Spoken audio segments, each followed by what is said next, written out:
doing to move the underground. It's a theoretically correct title. Welcome to Theory Underground, a place for workers with earbuds who are tired of the bullshit and just want to get down to it. Big ideas, rigorous thinking, and ultimately liberation from necessity. Research at Theory Underground focuses on what is most important for understanding our current situation: theory of the subject, capital, time-energy theory, critical media theory, CMT, and the most essential critiques necessary for understanding why the theory, ideology, and common sense of influencers left to right misses the mark. Theory Underground is coming to a city near you. Besides a commitment to publishing certain underground theorists and popularizing certain fundamental concepts, we have toured the United States and are touring Europe to promote our ideas, courses, and publications. You've been reading Underground Theory. Amazing book. I'm a publisher and an editor. I run and review books. Literally, it's my living. This is the best edited collection I've ever read. Okay, picture this scene. America, early 2021. An Amazon warehouse worker arises from the emerging underground theory internet scene to create spaces for untimely topics and concerns that are too often neglected or kept in isolation today. Joined by a revolving cast of underground theorists, academics, and critics, he establishes what will become Theory Underground, a teaching, research, and publishing platform by and for working class intellectuals, autodidacts, and academics who want to do more than they're able to do within the confines of academia. That warehouse worker's name is David McKerracher, and his book Time Energy is his first major contribution to the world of theory. It was recently reprinted with a foreword by none other than Slavoj Žižek, who also contributed to Theory Underground's latest book. My Bible, it's an excellent book. A collection of essays called Underground Theory. What you just heard is an excerpt from the Strange Exiles podcast, episode 23, where Bram from Strange Exiles interviewed me and Mikey. For those who don't know, Mikey is the author of the Dangerous Maybe blog. We are publishing one of his books here shortly at Theory Underground. He's also a lecturer at Theory Underground, and he's someone I've been friends and a collaborator with for over 10 years. But most importantly for you all, he's a fantastic lecturer, and it's a crime that he has to do wage labor right now. One of the long-term goals of Theory Underground has been now for a couple of years to hashtag free Mikey. That is something that I've been really pushing, but first, obviously, I have to get freed myself, so the two of us are able to do this because, as Mikey said, build it and they will come. Well, I tried and I built a website and platform. I had my own app and everything, but it's been really buggy and it's more than one person can handle, and that's, a really good... All right, everybody. Welcome back. This is day 2 of reading Deschooling Society by Ivan Illich, or Ivan Illich, however you say it. I've been wondering recently how you say it. We're joined first for this exegetical marathon by Cesar. How's it going, Cesar? How you doing, man? Doing good. I just thought of a stupid little pun that we're reading Deschooling Society, but in a way, I'm kind of deschooling Society by reading this book. You're deschooling Society? I'm deschooling myself. Oh, deschooling. Society. Society. Oh, Society. We're deschooling our society, everybody. It's a good joke. All right. Welcome, everybody. If you're watching this live, go ahead and let us know that everything is working. If it is working indeed, I hate to do a whole stream and then find out it wasn't working. But for the people listening to this in the future, welcome, everybody. We're going to start out at chapter 5, Irrational Consistencies. If you're just coming in on this for the first time ever, you have zero background in this text. You don't have to go back to the first part and watch that because it's a book of essays.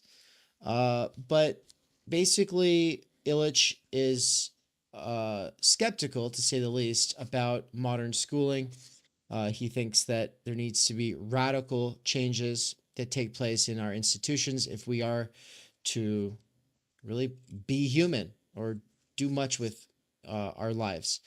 Because right now he thinks that institutions are manipulative and he wants to see them be convivial. And he said that every institution could be on a spectrum of convivial to manipulative. Convivial meaning like, like this, they facilitate activity, whereas manipulative ones organize production. So just organizing production. The schooling system as we know it organizes production. It doesn't facilitate activities of free individuals. Anything you would want to add to a person just coming in on this for the first time, Cesar?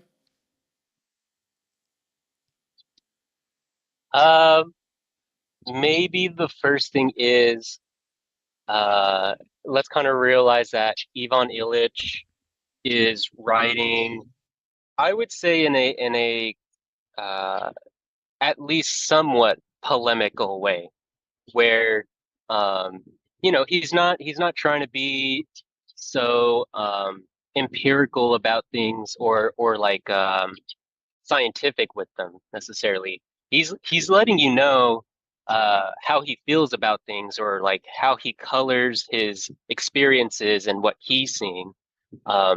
So to maybe take that piece of information when going through this text or learning about this stuff in terms of like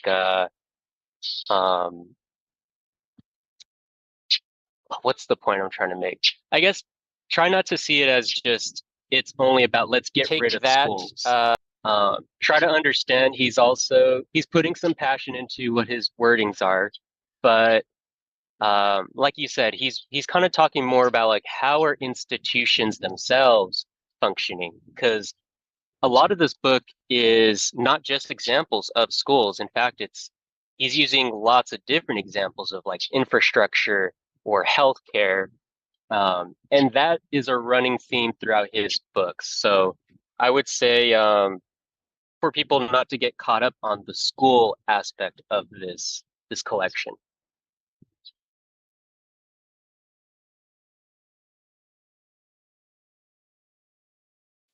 I guess I think the important thing you're pointing out here is, the polemical nature of it. That people do need to keep that in mind. This is not Husserl that we're reading here. This is not extremely rigorous in that sense. It is instead just meant to really challenge our commonplace and mostly progressive assumptions about progressive universal education, and whether it's even possible to produce the kind of outcomes that you want using these institutions that are supposed to produce universally like predetermined results. But what do you mean by the idea that we don't get too focused on the school aspect of it? Is that kind of what you're saying, or what are you getting at with that? I guess what I'm getting at with that is, let's try to hold off on the immediate reaction to want to say, but here are all the problems if you got rid of schools. Here's the bad things that would happen in the world, and this is why we have schools. Because you can argue those things, and I'm just afraid that sometimes we might come at those arguments in a different kind of rhetorical mode than I think what Illich is trying to do here. I think Illich is just kind of pointing out a lot of the experiences, the lived experiences of people in his time. Is he's noticing how a lot of these experiences are not the intended effect of what is on paper, what is so explicit um, from the institutions themselves. But he talks a lot about this hidden curriculum. And I think he's just trying to say, hey, let's just make sure we're looking at the explicit curriculum side by side with the hidden curriculum. And maybe maybe there are ways to make the explicit curriculum actually favorable again, so that there isn't such a hidden curriculum that we end up ignoring, and that it's too painful to look at.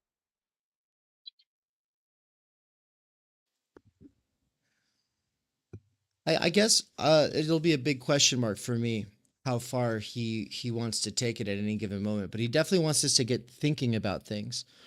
And I like how Pierre Bourdieu in Habitus and Field in his lectures from I think it was 80s to 90s. It is like in the 80s actually. He says there's no point asking about whether a sociologist is an optimist or a pessimist, because the most pessimistic things seen by the sociologist often cause society to try to change, to correct for those issues. And so it's like, the prophets of doom become, in a sort of sense, like a correcting measure. And so even if they sometimes speak in the register of the pessimist, they're actually functioning as something that's probably good for the society. I wonder if we could say the same thing about Illich. I will point out, No, just go. a little preface maybe to this chapter. I read it last night, and one of the things that stood out to me that we'll get into within the first couple of paragraphs is he's going to do a comparison of how the function of schools, the idea of what schools are supposed to do is to educate, and he's gonna compare it to what the point of going into Vietnam in the 60s and 70s was, to democratize. Now, only in hindsight can we now see how that resulted, And so I think he's just trying to say, hey, if you're also going to get kind of a similar result with schooling, in terms of maybe the learning aspect is not actually taking place, let's really step back and see how can we approach this in a different way. So I think that'll be an interesting thing for us to look at. Awesome. Let's do it. I'll start. I'll read a few. Pass it. And let's, instead of doing a strict back and forth, we'll anywhere between 3 and 6, depending on what feels right. Because sometimes these are very short paragraphs, sometimes they're long. Chapter 5, Irrational Consistencies. This chapter was presented originally at a meeting of the American Educational Research Association in New York City, February 6th, 1971. Oof, what a time. I believe that the contemporary crisis of education demands that we review the very idea of publicly prescribed learning rather than the methods used in its enforcement. The dropout rate, especially of junior high school students and elementary school teachers, points to a grassroots demand for a completely fresh look. The classroom practitioner who considers himself a liberal teacher is increasingly attacked from all sides. The free school movement, confusing discipline with indoctrination, has painted him into the role of a destructive authoritarian. The educational technologist consistently demonstrates the teacher's inferiority at measuring and modifying behavior. And the school administration for which he works forces him to bow to both Summerhill and Skinner, making it obvious that compulsory learning cannot be a liberal enterprise. No wonder that the desertion rate of teachers is overtaking that of their students. Oof. America's commitment to the compulsory education of its young now reveals itself to be as futile as the pretended American commitment to compulsory democratization of the Vietnamese. Conventional schools obviously cannot do it. The free school movement entices unconventional educators, but ultimately does so in support of the conventional ideology of schooling. And the promises of educational technologists that their research and development, if adequately funded, can offer some kind of final solution to the resistance of youth to compulsory learning, sound as confident and prove as fatuous, I forget how to say this word. I have it right here. Fatuous. Fatuous. Sound as confident and prove as fatuous as the analogous promises made by the military technologists. The criticism directed at the American school system by the behaviorists and that coming from the new breed of radical educators seem radically opposed. The behaviorists apply educational research to the induction of autodidacts instruction through individualized learning packages. Their style clashes with the non-directive co-option of youth into liberated communes established under the supervision of adults. Yet, in historical perspective, these two are just contemporary manifestations of the seemingly contradictory yet really complementary goals of the public school system. From the beginning of this century, the schools have been protagonists of social control on the one hand and free cooperation on the other, both placed at the service of the good society, conceived of as a highly organized and smoothly working corporate structure. Under the impact of intense urbanization, children became a natural resource to be molded by the schools and fed into the industrial machine. Progressive politics and the cult of efficiency converged in the growth of the U.S. public school. Now, for that, he has a lengthy sort of note. He says, see Joel Spring, Education and the Rise of the Corporate State, Quaderno, number 50, Centro Intercultural de Documentación, Cuernavaca, Mexico, 1971. Vocational guidance in the junior high school were two important results of this kind of thinking. I'll do this last one and then hand it over to you. It appears, therefore, that the attempt to produce specified behavioral changes which can be measured and for which the processor can be held accountable is just one side of a coin, whose other side is the pacification of the new generation within specifically engineered enclaves, which will seduce them into the dream world of their elders. These pacified in society are well described by Dewey, who wants us to, quote, make each one of our schools an embryonic community life, active with types of occupations that reflect the life of the larger society and permeate it with the spirit of art, history, and science. In this historical perspective, it would be a grave mistake to interpret the current three-cornered controversy between the school establishment, the educational technologists, and the free schools as the prelude to a revolution in education.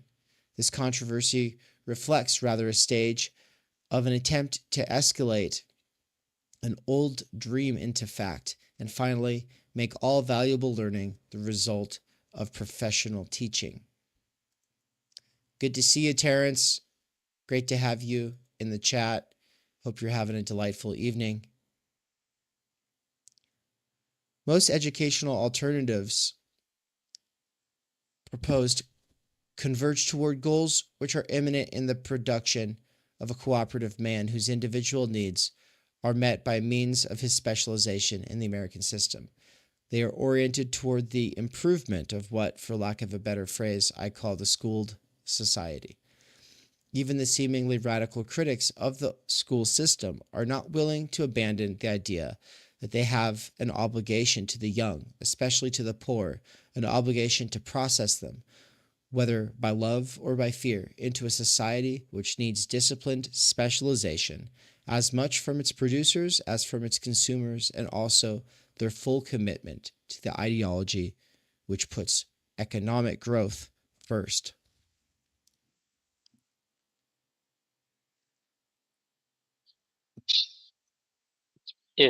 If I'm to understand those paragraphs you just read, I think he's saying there's both these like the school of teaching that was coming around during that time of like behavioral psychology research, of kind of saying like these are the technical pedagogy ways that we see learning happening in the lab, and so let's try to apply those into the school.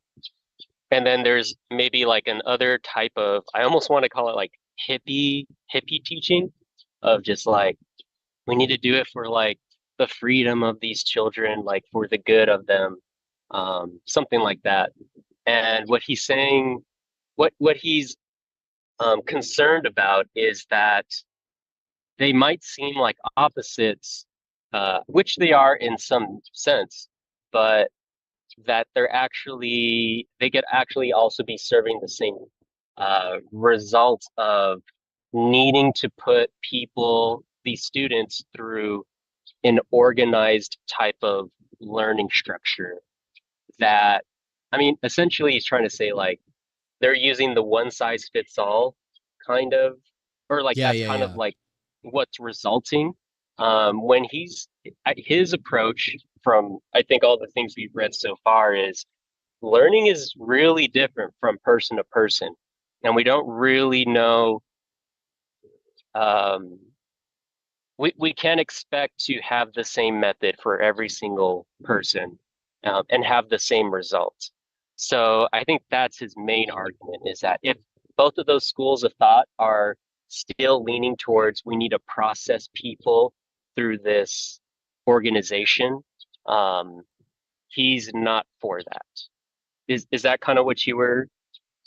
Are you getting something similar or something No, different? 100%. Yeah. And so would Dewey then be on this hippie side, and these behaviorists are on the opposite side? But he's saying that everybody, for better or for worse, from fear, from love, it doesn't really matter. Everybody ultimately thinks they have an obligation to the young, and especially the poor, to process them, right? And the process means this disciplined specialization into consumers and producers, 100%. I think that he's saying we have two sides here and they are at war, but they both presuppose a schooled society. Not skole. Neither side is for skole. Like neither side is advocating for like the abolition of work as the main thing that we do in our societies, and the main thing that schooling is ultimately preparing us for. That's not on the table from either side. And that is exactly what Illich wants. He wants us to have skole. Yeah, I mean, it's it's maybe no surprise also that he comes from the priesthood, because arguably one of the few places that skole still exists in an organized way are uh, monasteries. Um, I mean, you're still paying a tuition to go to them and to become a priest essentially. Um, but there is like an aspect of learning things for not for the sake of economic growth. It's like Right. learning for the sake of salvation of souls, you know? So it's like um, it's a different type of approach to growth. What does it mean for the human to grow? It's different. Yeah. And a person who comes from that world is likely to have a sense for skole. Most of us who come from the working class, it's like maybe we have some kind of a sense for it, but like until it's been articulated, until you know that there's a proud tradition of pretty much every one of the people who is memorable having had this thing that we don't get to have, like until you actually learn about it, it's like it doesn't become a goal exactly in an explicit way. And it was obviously for Illich, and that's because he knows humanity at its best isn't focused on toil. For sure. I'll go ahead and start reading, but let me know if there's any like audio problems on my side after I'm done with a few paragraphs. All right, sweet. Dissent veils the contradictions inherent in the very idea of school. The established teachers' unions, the technological wizards, and the educational liberation movement reinforce the commitment of the entire society to the fundamental axioms of a schooled world, somewhat in the manner in which many peace and protest movements reinforce the commitments of their members, be they black, female, young, or poor, to seek justice through the growth of the gross national income. Some of the tenets which now go unchallenged are easy to list. There is first the shared belief that behavior which has been acquired in the sight of a pedagogue is of special value to the pupil and of special benefit to society. This is related to the assumption that social man is born only in adolescence and properly born only if he matures in the school womb, which some want to gentle by permissiveness, others to stuff with gadgets, and still others to varnish with the liberal tradition. And there is, finally, a shared view of youth, which is psychologically romantic and politically conservative. According to this view, changes in society must be brought about by burdening the young with the responsibility of transforming it, but only after their eventual release from school. It is easy for a society founded on such tenets to build up a sense of its responsibility for the education of the new generation. And this inevitably means that some men may set, specify, and evaluate the personal goals of others. In a passage from an imaginary Chinese encyclopedia, Jorge Luis Borges tries to evoke the sense of giddiness such an attempt must produce. He tells us that animals are divided into the following classes. Quote, A, those belonging to the emperor. B, those that are embalmed. C, those that are domesticated.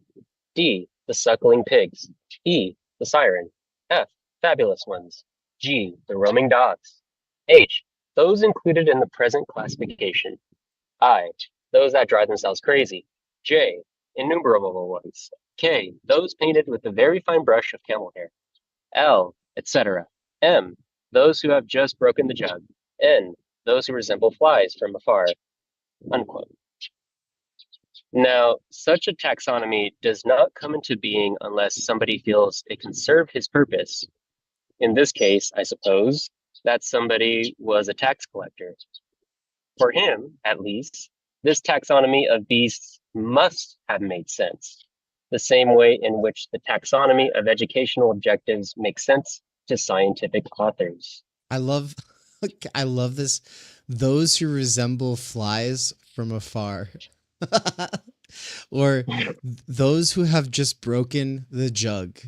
There's a kind of animal, and my dog just became type M, the one who broke the jug. And this is actually a list that I'm pretty sure Foucault uses in The Order of Things. I think he uses this exact same list to make the same point I think that Illich is making here. Yeah, I think Illich is going to talk about it in like a couple of paragraphs. But at first, when I read this, I was just like, I think I know what his point is, but I'm not really sure yet. So luckily, it kind of got revealed after I read a little bit further. But I was a little confused at first. Nice. Okay. I'll just do 2 more paragraphs and then hand it off to you. Cool. In The Peasant, the vision of men with such inscrutable logic empowered to assess his cattle, must have induced a chilling sense of impotence. Students, for analogous reasons, tend to feel paranoid when they seriously submit to a curriculum. Inevitably, they are even more frightened than my imaginary Chinese peasant, because it is their life goals, rather than their livestock, which is being branded with an inscrutable sign.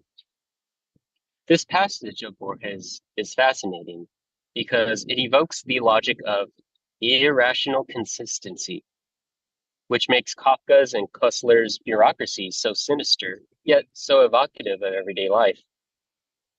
Irrational consistency mesmerizes accomplices who are engaged in mutually expedient and disciplined exploitation. It is the logic generated by bureaucratic behavior, and it becomes the logic of a society which demands that the managers of its educational institutions be held publicly accountable for the behavioral modification they produce in their clients. Students who can be motivated to value the educational packages which their teachers obligate them to consume are comparable to Chinese peasants who can fit their flocks into the tax form provided by Borges. At some All right, your time turn. during the last two generations, a commitment to therapy triumphed in American culture, and teachers came to be regarded as the therapists whose ministrations all men need if they wish to enjoy the equality and freedom with which, according to the Constitution, they are born. Now, the teacher therapists go on to propose lifelong educational treatment as the next step. The style of this treatment is under discussion. Should it take the form of continued adult classroom attendance, electronic ecstasy, or periodic sensitivity sessions? All educators are ready to conspire to push out the walls of the classroom with the goal of transforming the entire culture into a school. The American controversy over the future of education, behind its rhetoric and noise, is more conservative than the discourse in other areas of public policy. On foreign affairs, at least, an organized minority constantly reminds us that the United States must renounce its role as the world's policeman. Radical economists, and now even their less radical teachers, question aggregate growth as a desirable goal. There are lobbies for prevention over cure in medicine, and others in favor of fluidity over speed in transportation. Only in the field of education do the articulate voices demanding a radical deschooling of society remain dispersed. So there's not like a lobbyist group for deschooling, but there is a lobbyist group for prevention over cure research. There is a lack of cogent argument and of mature leadership aiming at the disablement of any and all institutions which serve the purpose of compulsory learning. For the moment, the radical deschooling of society is still a cause without a party.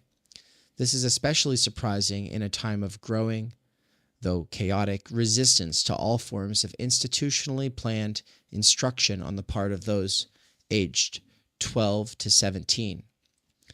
Educational innovators still assume that educational institutions function like funnels for the programs they package. For my argument, it is irrelevant whether these funnels take the form of a classroom, a TV transmitter, or a liberated zone. It is equally irrelevant whether the packages purveyed are rich or poor, hot or cold, hard and measurable, like Math 3, or impossible to assess, like sensitivity. What counts is that education is assumed to be the result of an institutional process managed by the educator. Education is assumed to be an institutional process managed by the educator. As long as the relations continue to be those between a supplier and a consumer, educational research will remain a circular process. It will amass scientific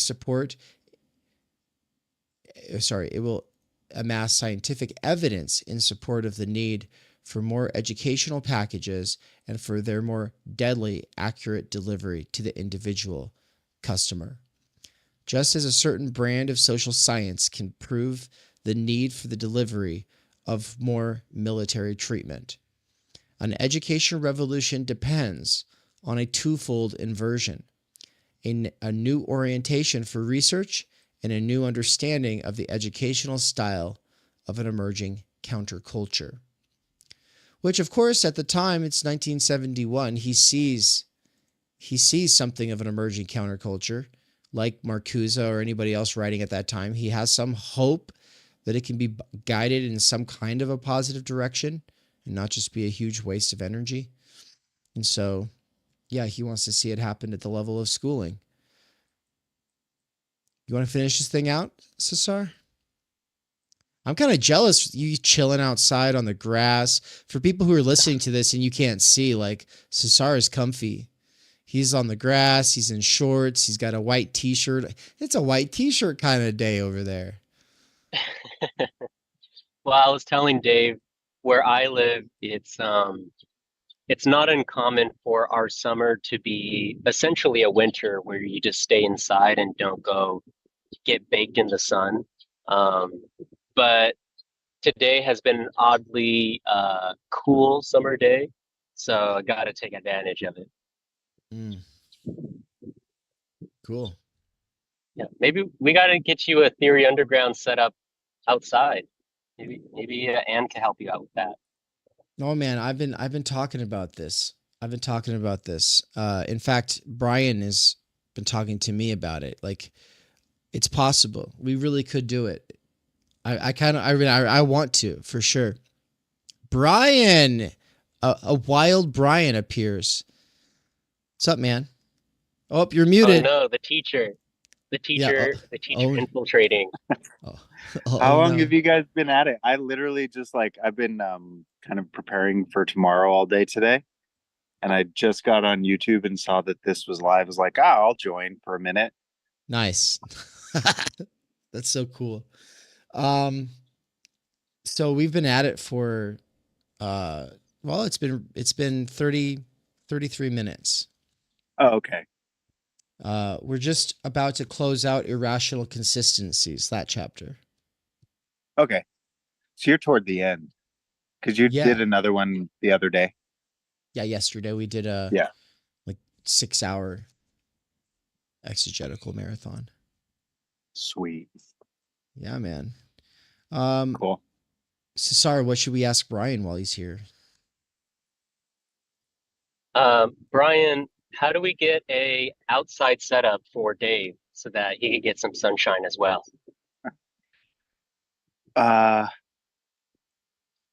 What's your secret? I think he'll just have to walk outside with his phone. I could do that right now by joining this call from my phone. I'd have to, but as far as actually running stream from out there, I think I'd need Elon Musk's Starlink for $250 a month, which would be the mobile unit. And then once I have the mobile unit, I'd need some backup battery bank or generator. And then I'd need... I think you just need Neuralink so you can just be hooked up anywhere, anytime. I've been thinking I could probably talk to him about going to Mars. And if he wants to send me there, then I bet I could live stream the whole time I'm on my way to Mars. And then I could organize all kinds of cool exegeticals from... That sounds genuinely awful. The spaceship and then from Mars itself. It'd be awful, but it'd be great visibility. People would be like, oh my God, these underground theorists are doing crazy shit on the way to Mars. Yeah, and they're associated with Elon Musk. They must be onto something. Oh, they must be really great people. That's true. I forget most people haven't reconciled themselves to our current situation. I'm still in process. Yeah. Speaking about, futurology and technology related mindsets, maybe a question we could ask Brian is, there's kind of been a little bit of points brought up by Illich about technologists in schools. And I don't know if he's really delved into it that much, or if he calls it by different names. He's also been using bureaucracy quite a few times. So I don't know if Brian, maybe you can talk a little bit about how I'm assuming there's a lot of rhetoric within schools, like high schools, where it's about, well, probably even more universities, where it's about like let's see what this new technology, how it can innovate the classroom or innovate new ideas of production being like more economic growth, you know? Yeah, I mean, I would say almost all conversations about technology are about innovation, how to produce more learning with less effort, those kind of things. Rather than, to my eternal frustration, like asking the question, like, is it good? Is it not good? How is it good? um, should we or should we not? Those are very rarely like serious discourses that happen. So like, for example, like when GPT was launched, I immediately started getting emails from basically like, over the years I'm on various lists from various curriculum companies and other people just sending like, here's how to like plan lessons using GPT, here's how to do this, here's how to get students GPT literate. And I mean, it makes sense because like we're living through it, no one knows exactly what it means, and trying to just kind of work with what we have. But so I'm not like always like, it's not like when I have like colleague teachers or whatever thinking about technology just from a sort of utilitarian standpoint, it makes sense. It's just because we're getting through the day. What like was frustrating to me was earlier at the beginning of last school year, getting an email from Boise State Education Department. Like there's a whole sub department on education technology, which most universities have, education technology being its own sort of research field. But all education technology is simply how do we use technology to leverage better results. And those results are basically always tied up with the things Illich is talking about. And their whole pitch was join our program, get certified in AI so that you can then use this tool too better, rather than come join us because literally like our future is on the line. Let's think really hard about this. That question seems to be a lot less well considered.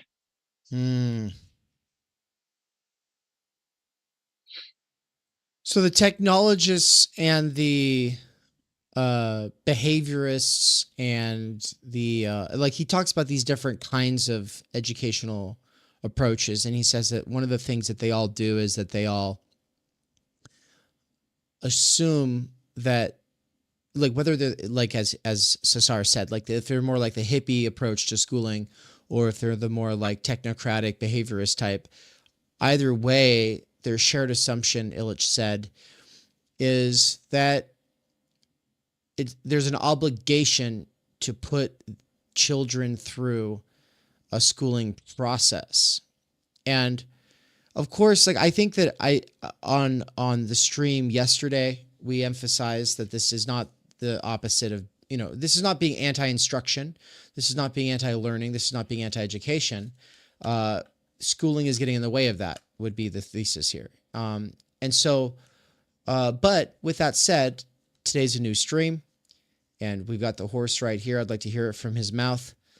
Brian, like, could you talk a little bit about like this Skole approach versus this schooling approach? And I'll just close off that thought as I set you up here with just, I wanted to point out, on page, in Roman numerals, page 8 of the introduction, he says that he wants to foster the advent of an age of leisure. And then he says Skole in parentheses there.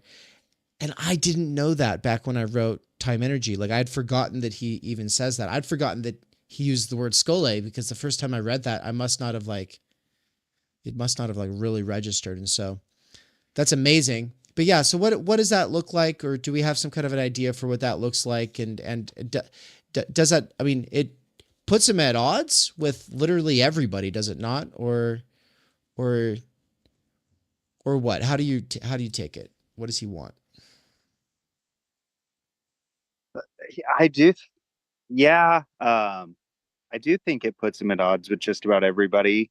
I think one thing that's kind of coming to mind is like one of the comments on the lecture that I did last week was about like, maybe you can remember it better than me because you responded. I just kind of glanced at it, but was like, Illich is somehow a vindication of the homeschool as the only option, right? Yeah. And he clarified with me, because that was Adam, and he said, okay, for me, like that it's the only option for him, because he's doing it with his daughter. And it's like, when I was reading that, I was like, the first time I read it, I didn't read that he stipulated for himself. And I just thought he was saying that this vindicates that homeschooling is the only option for anybody. And then I was just like, and then I looked again and I was like, oh, okay, I see what he's saying. No, it is the only option in his situation is what he's saying. But nevertheless, go for it. Yeah, so I think my bigger like reflections on homeschooling in general is one, it's hard to talk about because different people homeschool for different reasons. But in general, I think it's fair to say that like homeschooling as a model still belongs to schooling and still isn't the solution Illich is suggesting, to the extent that it's more still pretty much age specific. We're going to teach people from the age of 6 to 18. They're going to have, it's going to be teacher directed curriculum. The teacher just is, it's more or less a political statement about who the teacher should be. Not so much removing the teacher oftentimes, but it's oftentimes a very clear curriculum, particularly I think the largest sector of the population doing homeschooling is in like the fundamentalist area. And they definitely use very highly crafted curriculums with very specific goals in mind, right? So it's not to say that there aren't homeschooling, like they get stuck with the title homeschooling, people who pull their kids out of school and are trying to do something different, right? And I think I get it. And like if I had the ability, I might even do that with my kid, but it would look a lot different. It would be more so using those convivial institutions that do exist to just foster and support natural curiosity. But I've met people who have been through this, and this is kind of the difficulty with Illich is like there's no like me solution and everyone else is just stuck with the one thing. Like I was talking to a student teacher a few months ago who did grow up, quote, homeschooled, but what he said that looked like was his parents just left him to his own devices and he feels ripped off because he was doing it alone, right? Because like in order to fit in the world that we do live in, school actually gives a shape to your life and like common relatability and things like that he just didn't have and felt kind of lost. So I think what Illich is imagining is a world in which is the chapter you just read. There's one section where he's almost agnostic on like school for, I don't have my book in front of me, for kids under the age of like 13 or like prepubescent kids. But after that, it's like, and so I'd have to look it up, but I don't think we're there yet. So just pay attention. It's like almost a throwaway sentence, but it caught my attention on the last reading. Where it's almost like it kind of makes sense for really young kids because like they really have almost no sense of self yet anyway. And so they're just kind of like anything that comes out, I'm like, yeah, I'm all for this. Right. That's my particular interpretation that he's not saying that. But after like pubescence, like we start asserting ourselves as free individuals, whether or not we cognitively fully are there yet. Like we do behave that way. Yeah. And so school then really has like a counterproductive effect on learning after that. At the very least, we could say. So I think the sloppy answer to the question is that it's messy and Illich avoids prescriptions. because it's more than just school. It's like a whole social wide reorganizing under a different set of values. And the values you and I might talk about are the values of like time, energy being of utmost importance for doing the things that we want to do and taking care of our lives as we need to take care of them. And if those are the most important values, that's going to look different from place to place. Right. It's really not like this is anti-universal approach. He's a particularist. So every approach is going to be particular based on circumstances and just like the technological milieu of a given moment and what's possible. Like he couldn't predict the 21st century any better than anyone. And so here we are on the internet. Yeah. But I think short answer, I just say time, energy, and school that is a you can do a particularist universalism by being like, well, look, I know that everybody needs time, energy so that they have the ability to have their skole. Of course, the skole implies convivial institutions that offer tutelage and help you find your talent. And finding your talent and getting tutelage, those are almost like two different phases of your life. Like you're finding what your talents are between the ages of little baby to, sometime through puberty. And you're really developing that under tutelage in a more directed way, I think, a more autonomous way after that. And so I like it, but you're right. He does avoid giving like a robust vision of what he wants. And I like him for that. I think that wouldn't be good. And that wouldn't be the point. Really quick. Sorry, did you actually have to drop out or leave, or did your phone die?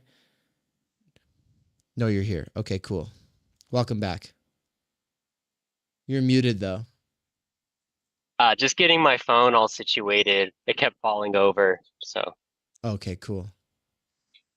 Well, yeah, and I will have to drop out probably before you guys pick back up in the text. But if there's anything else, just on skole, because that was the initial question.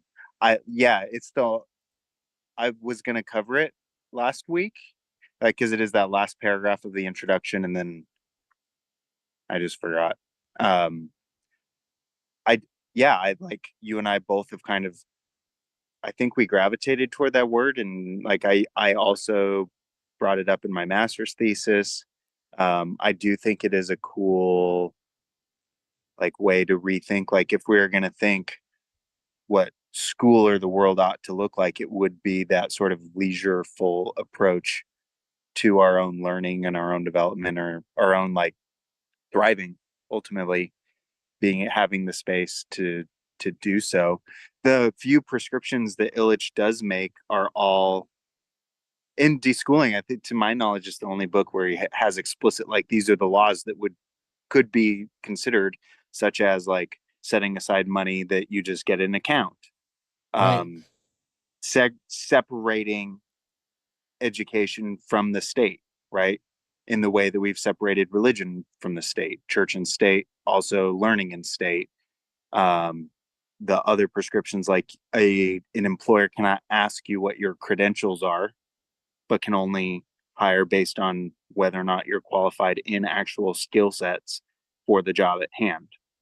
Right? So these little things that make it possible to approach learning outside of school without it totally like fucking up your life. Because right now, if you are going to drop out of the school system, you're giving up legally and like de facto a bunch of opportunities just because you refuse to participate any longer.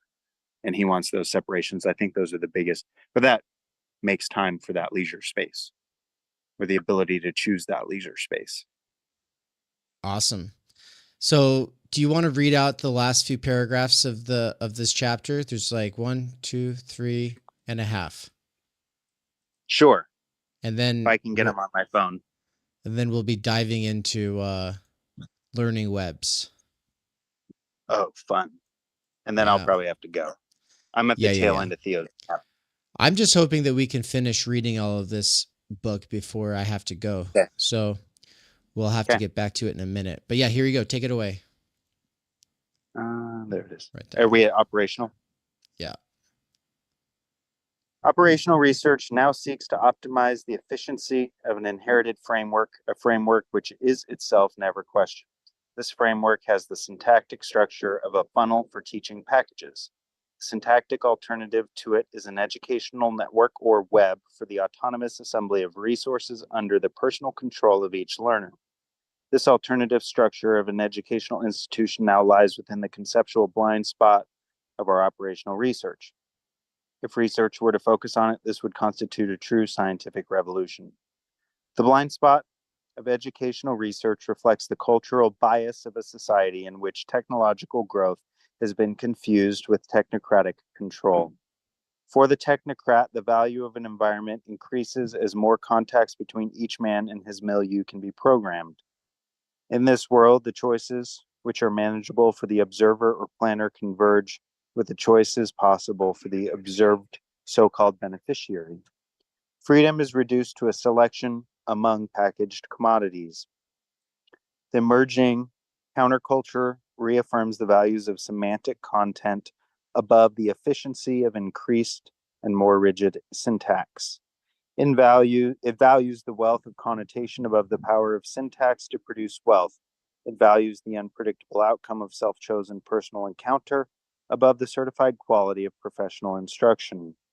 This reorientation toward personal surprise, rather than institutionally engineered values, will be disruptive of the established order until we dissociate the increasing availability of technological tools which facilitate encounter from the increasing control of the technocrat of what happens when people meet. Our present educational institutions are at the service of the teacher's goals.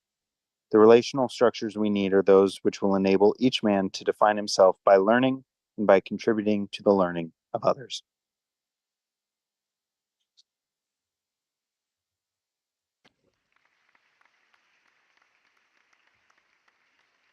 Thank you for dropping in. Great to see you. Stoked for your lecture tomorrow. You want to know some good news? What's up? Bert Vanderkar will be here in the flesh tomorrow. In the class? No, but in the flesh. In the flesh. But like he at your house. Yeah, at my house. Sick. That makes me so happy. We've been intending to read Dostoevsky together, and we've just not made it happen. So maybe now we can. He said, cool. He said you two weren't up to it. You burnt out or something. Within the first chapter. Yeah, but we'll be up to it later. Cool. Yeah. All right, man. See ya. Well, thank you. Take care. Bye-bye. Bye. I'm just going to dive in here and start reading off the top, if that's all right. This is a big chapter.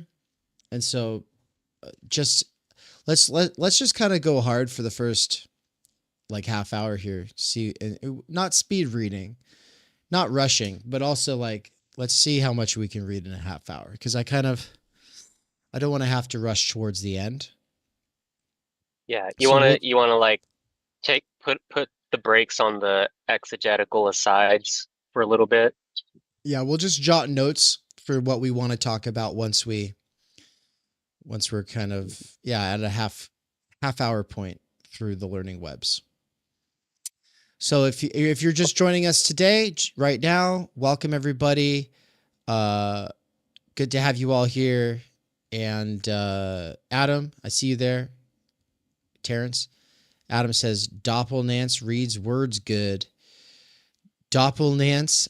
Are you saying that Brian with the beard looks like Nance with the beard? Because they both have super scraggly beards, don't they? All right. Chapter 6, Learning Webs. In a previous chapter, I discussed what is becoming a common complaint about schools, one that is reflected, for example, in the recent report of the Carnegie Commission. In school, registered students submit to certified teachers in order to obtain certificates of their own. Both are frustrated and both blame insufficient resources, money, time, or buildings for their mutual frustration. Such criticism leads many people to ask whether it is possible to conceive of a different style of learning. The same people, paradoxically, when pressed to specify how they acquired what they know and value, will readily admit that they learned it more often outside than inside school.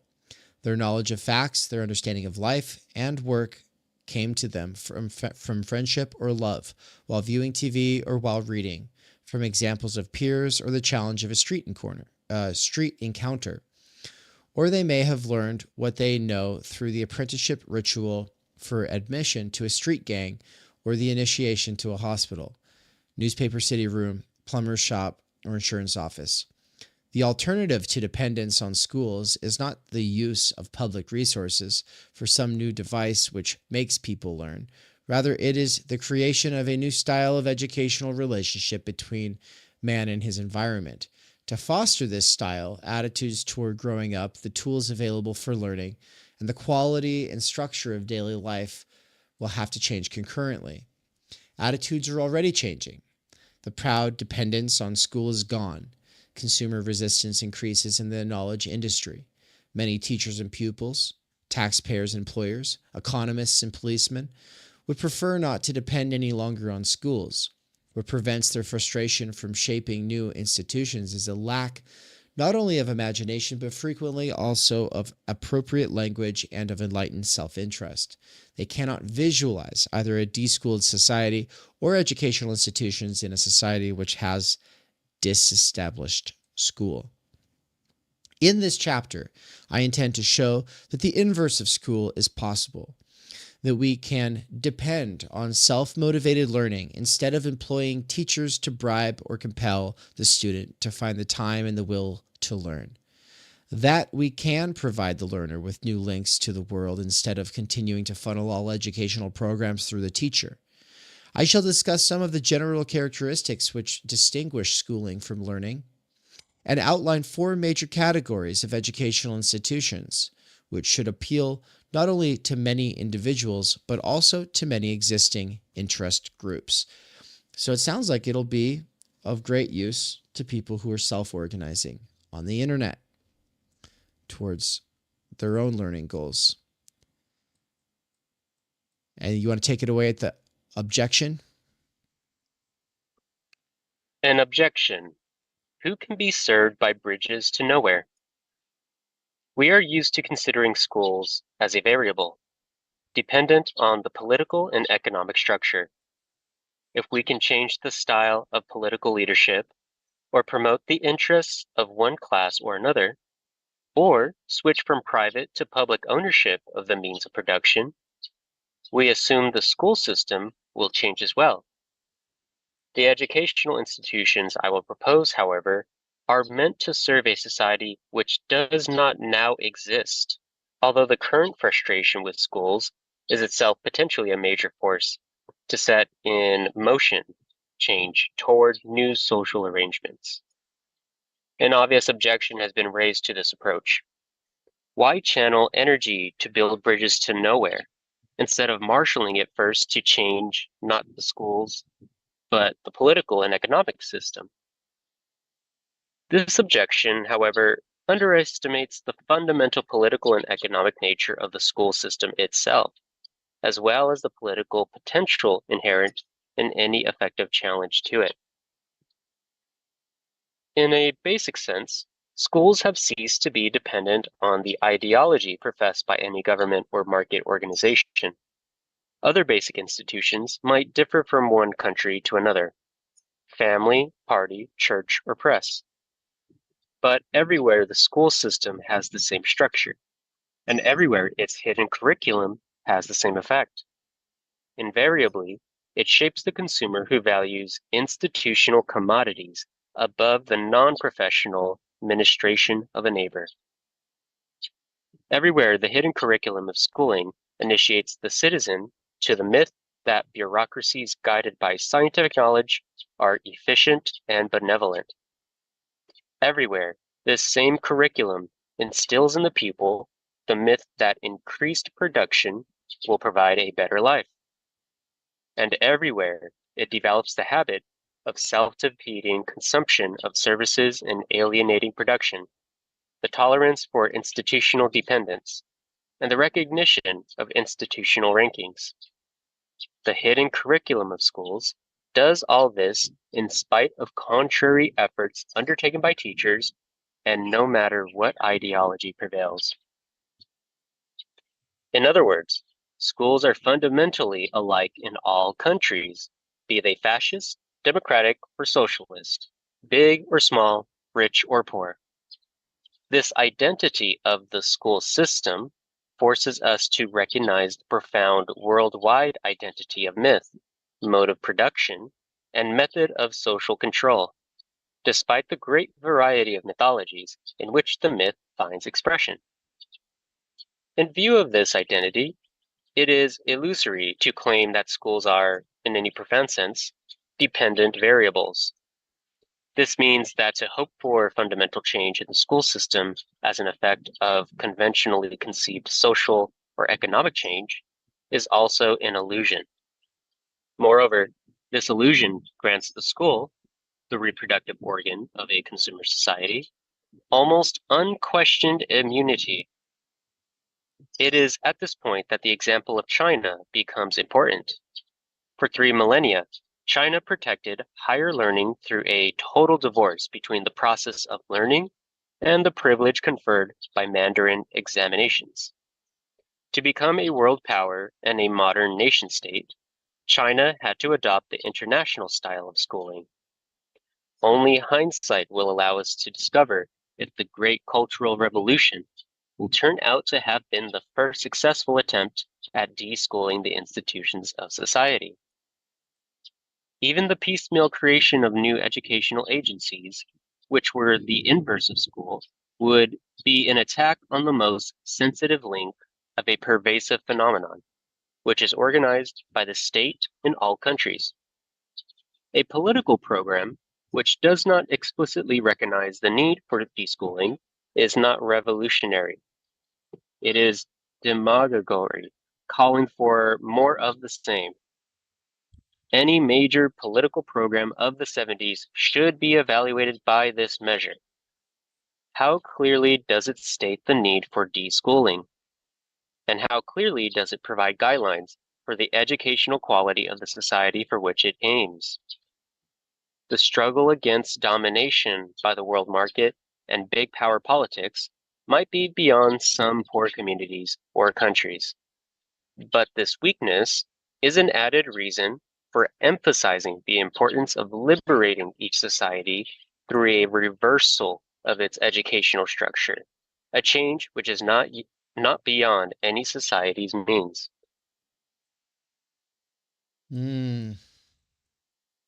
Adam said, gotta say, after watching that intro lecture, the one Brian did on, last week, on Thursday last week, he said that he went and binged this text and was immediately like, WTF? Why am I just hearing about this now?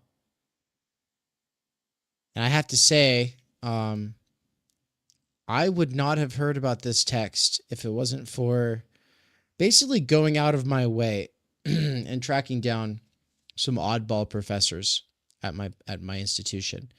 If I just stuck to a traditional sort of route for my major, I wouldn't have found out about Illich.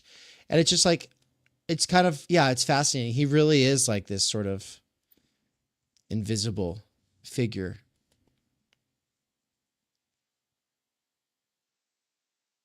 General characteristics of new formal educational institutions. A good educational system should have 3 purposes. It should provide all who want to learn with access to available resources at any time in their lives, empower all who want to share what they know to find those who want to learn it from them, and finally furnish all who want to present an issue to the public with the opportunity to make their challenge known.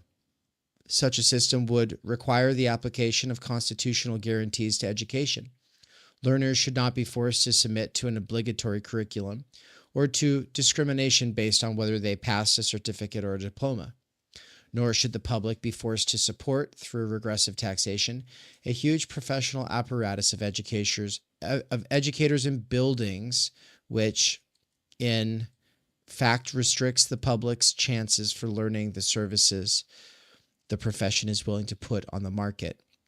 It should use modern technology to make free speech, free assembly, and a free press truly universal and, therefore, fully educational. Schools are designed on the assumption that there is a secret to everything in life, that the quality of life depends on knowing that secret, that secrets can be known only in orderly successions, and that only teachers can properly reveal these secrets. An individual with a schooled mind conceives of the world as a pyramid of classified packages accessible only to those who carry the proper tags. New educational institutions would break apart this pyramid. Their purpose must be to facilitate access for the learner, to allow him to look into the windows of the control room or the parliament if he cannot get in by the door. Moreover, such new institutions should be channels to which the learner would have access without credentials or pedigree, public spaces in which peers and elders outside his immediate horizon would become available. I believe that no more than 4, possibly even 3 distinct channels or learning exchanges could contain all the resources needed for real learning.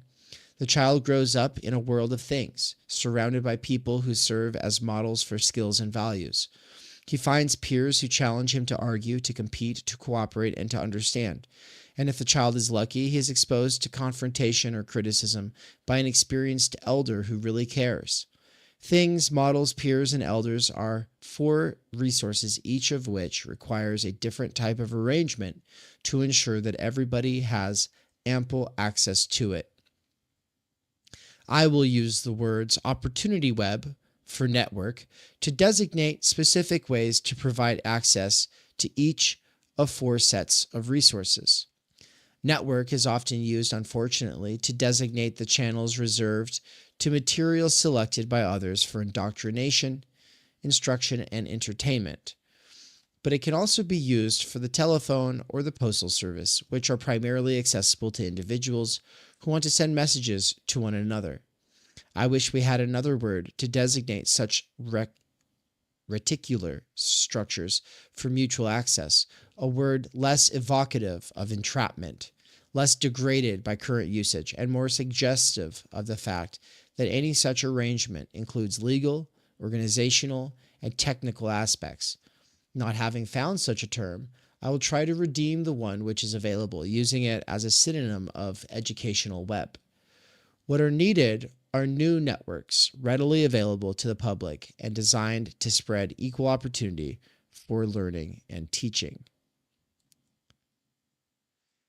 Now, the interesting thing that he just said is equal opportunity, even though he's so strongly against this universal institutional approach. But I think what he's saying is that you don't get an opportunity for a genuine education through that universal institutional approach. And so the only way to give people an equal opportunity is to give people the resources to be freed from work and disciplinary, coercive schooling. Give people that freedom, and then what they do with that, that's going to be something else. I think that's what he's getting at with that. But he's about to give an example if you want to take it away, Cesar. I think you should just finish it, because then it goes on to another subchapter. Oh, it's close. Okay, cool. I'll finish. To give an example, the same level of technology is used in TV and in tape recorders. All Latin American countries now have introduced TV. In Bolivia, the government has financed a TV station, which was built 6 years ago, and there are no more than 7,000 TV sets for 4 million citizens. The money now tied up in TV installations throughout Latin America could have provided every 5th adult with a tape recorder. In addition, the money would have sufficed to provide an almost unlimited library of pre-recorded tapes, with outlets even in remote villages, as well as an ample supply of empty tapes. By the way, he's amazing because he's obviously on board with the audio listening revolution. Hell yeah. This network of tape recorders, of course, would be radically different from the present network of TV. It would provide opportunity for free expression. Literate and illiterate alike could record, preserve, disseminate, and repeat their opinions. The present investment in TV instead provides bureaucrats, whether politicians or educators, with the power to sprinkle the continent with institutionally produced programs which they, or their sponsors, decide are good for or in demand by the people. Technology is available to develop either independence and learning or bureaucracy and teaching.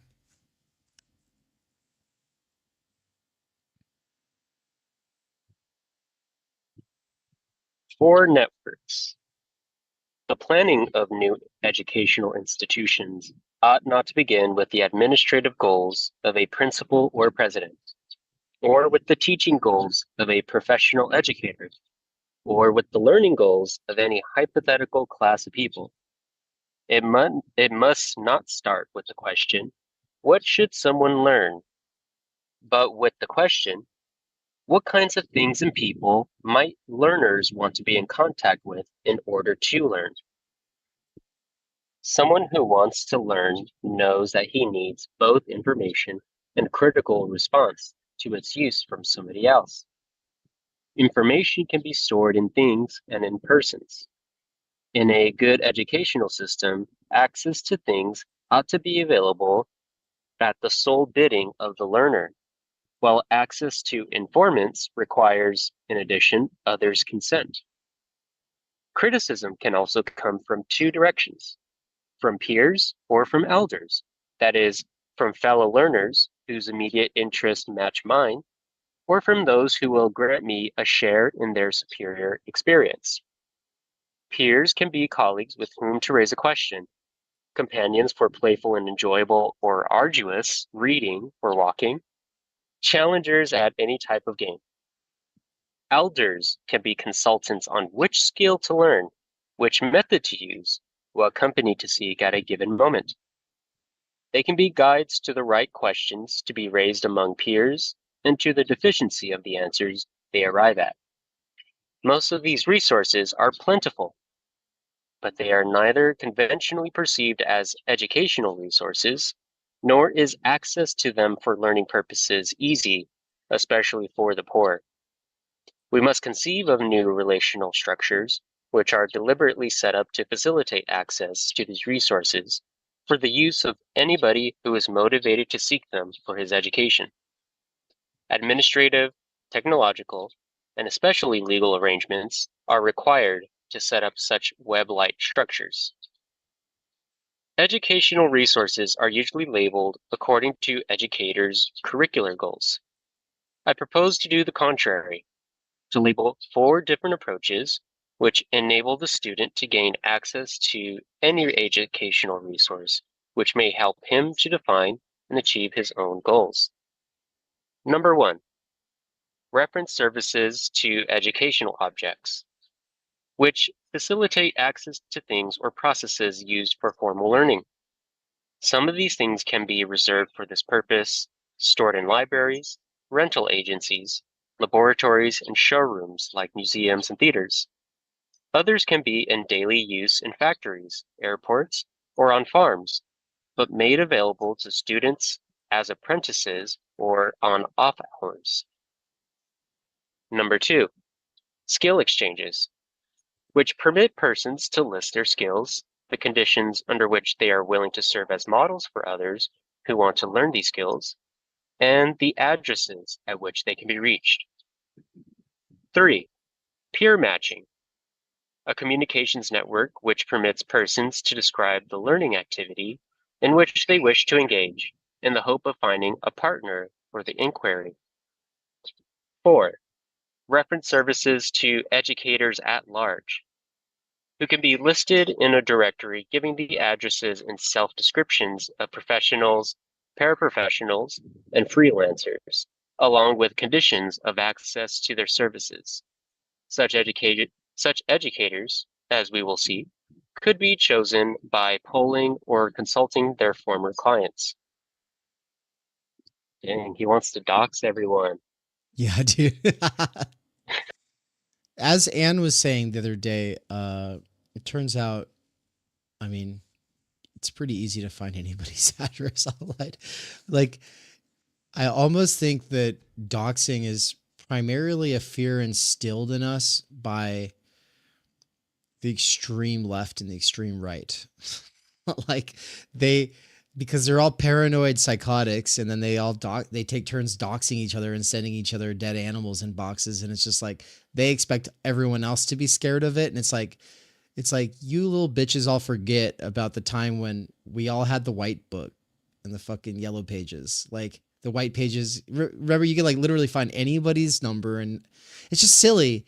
Like they've turned it into like this terrifying thing. And of course, I do think it's like messed up to try to like harass somebody or to give someone's address just to do that. Like it's stupid. It's a childish thing to do.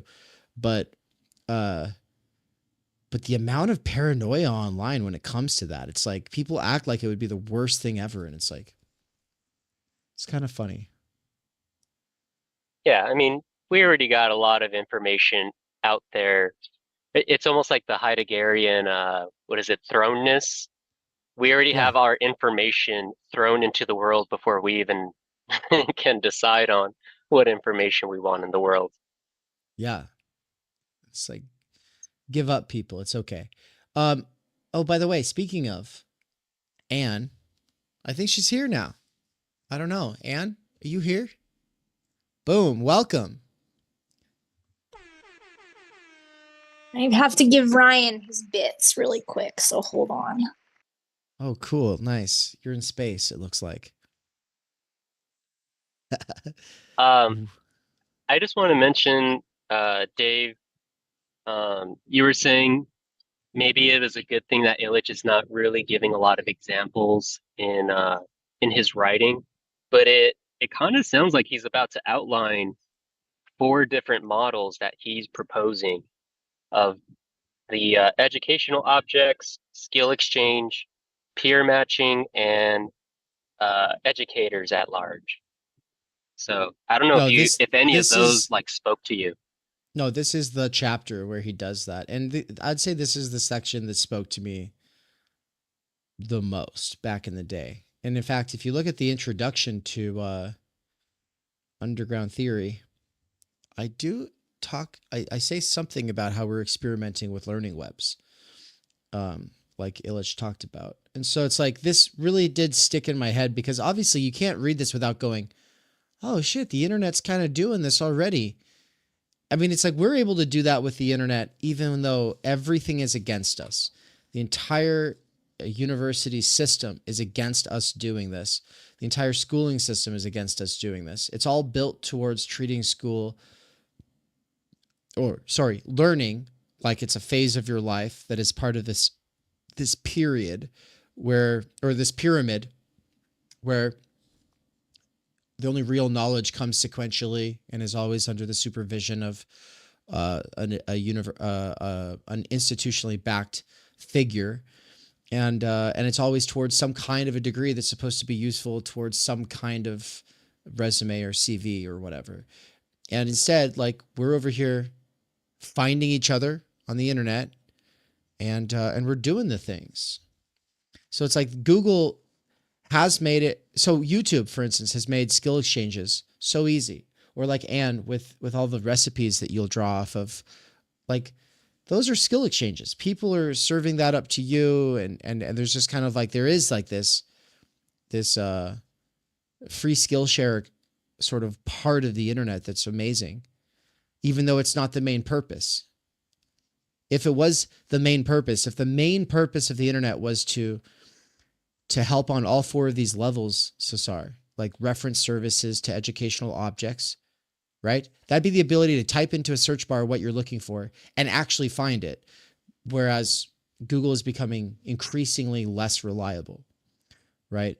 Or like peer matching, people who are interested in studying certain things, you'd be able to get matched up with groups of people doing that. Instead, you can get matched up with random people to date them, or matched up with random people to do meet on video, but it's not around these educational objects that are part of this reference service. And then ultimately you can find people who will educate you, but like, it's not like Todd McGowan is being featured by YouTube. You have to find him. You know what I mean? So he is definitely like the exception that proves the rule, which is generally the internet's not serving these purposes. Yeah, I don't know. It's always interesting to talk about the internet and how we see it as enriching our lives and how we see it as something that becomes addictive for us in ways that we repeat things we don't want to repeat. And in terms of education, yeah, it's hard for me to say that I would have been as enriched in a world without the internet, specifically through an educational form, because, and well, maybe to Illich's point is that it's because we're still experiencing this schooled society, and so if you're not finding learning in the traditional institutions that are around, the internet has become a way for people to do that. And then maybe just the thing to be at least cautious about, like one of the aspects to be cautious about is that I think you say this a lot too. Not everything on the internet is equal, or not, not every video on school is going to be the same. You're going to find maybe more. I don't know. We're doing a very particular thing about schooling and learning, but you could find other ones that, well, there's always the talk about like being stuck in silos of information, positive feedback loops, and I mean, I think that's ultimately a good thing in some ways, where you want to feel like you're belonging in the groups that you choose to be a part of, or the things that you're learning. It just kind of gets scary if you never allow yourself to be open enough to be critical within those circles as well, as a way of the actual learning.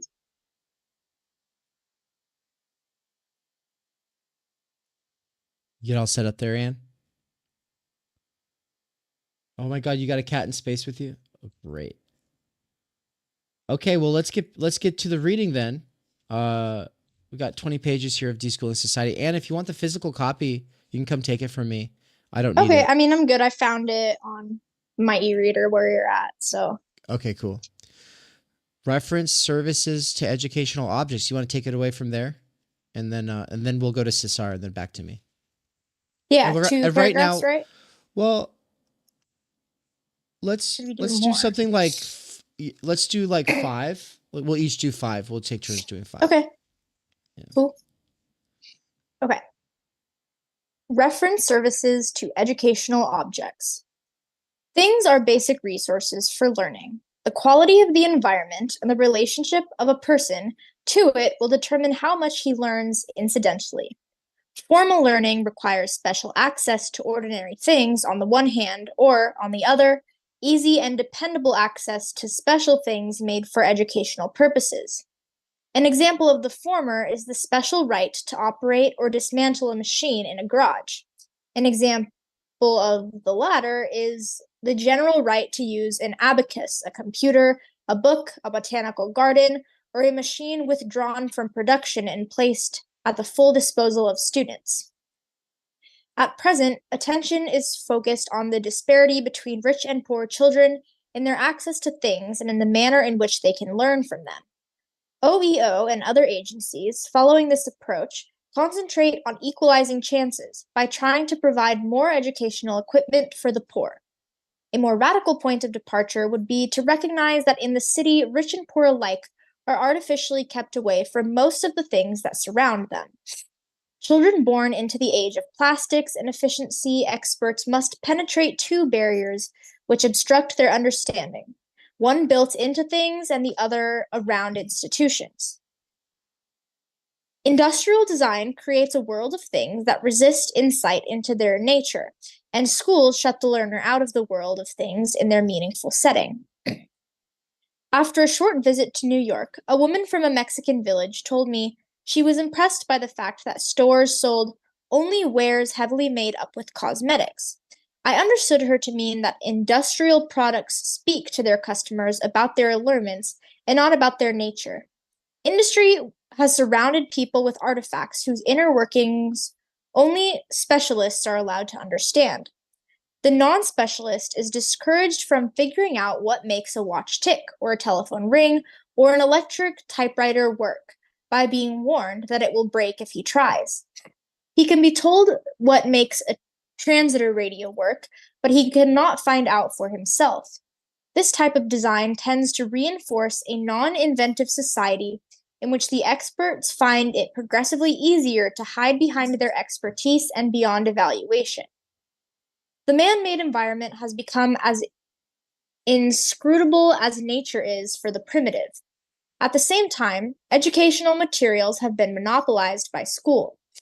Simple educational objects have been expensively packaged by the knowledge industry. They have become specialized tools for professional educators, and their cost has been inflated by forcing them to stimulate either environments or teachers. The teacher is jealous of the textbook he defines as his professional implement. The student may come to hate the lab because he associates it with schoolwork. The administrator rationalizes his protective attitude toward the library as a defense of costly public equipment against those who would play with it rather than learn. In this atmosphere, the student too often uses the map, the lab, the encyclopedia, or the microscope only at the rare moments when the curriculum tells him to do so. Even the great classics become part of sophomore year instead of marking a new turn in a person's life. School removes things from everyday use by labeling them educational tools. So notice how true that is when, see, I never went to a real high school or a high school at all. And so when people like refer to books as being it's like, oh, that book is like a high school book. Like people have written off, it's almost like a whole world of classics have lost their status as classics in their reduction to being high school books.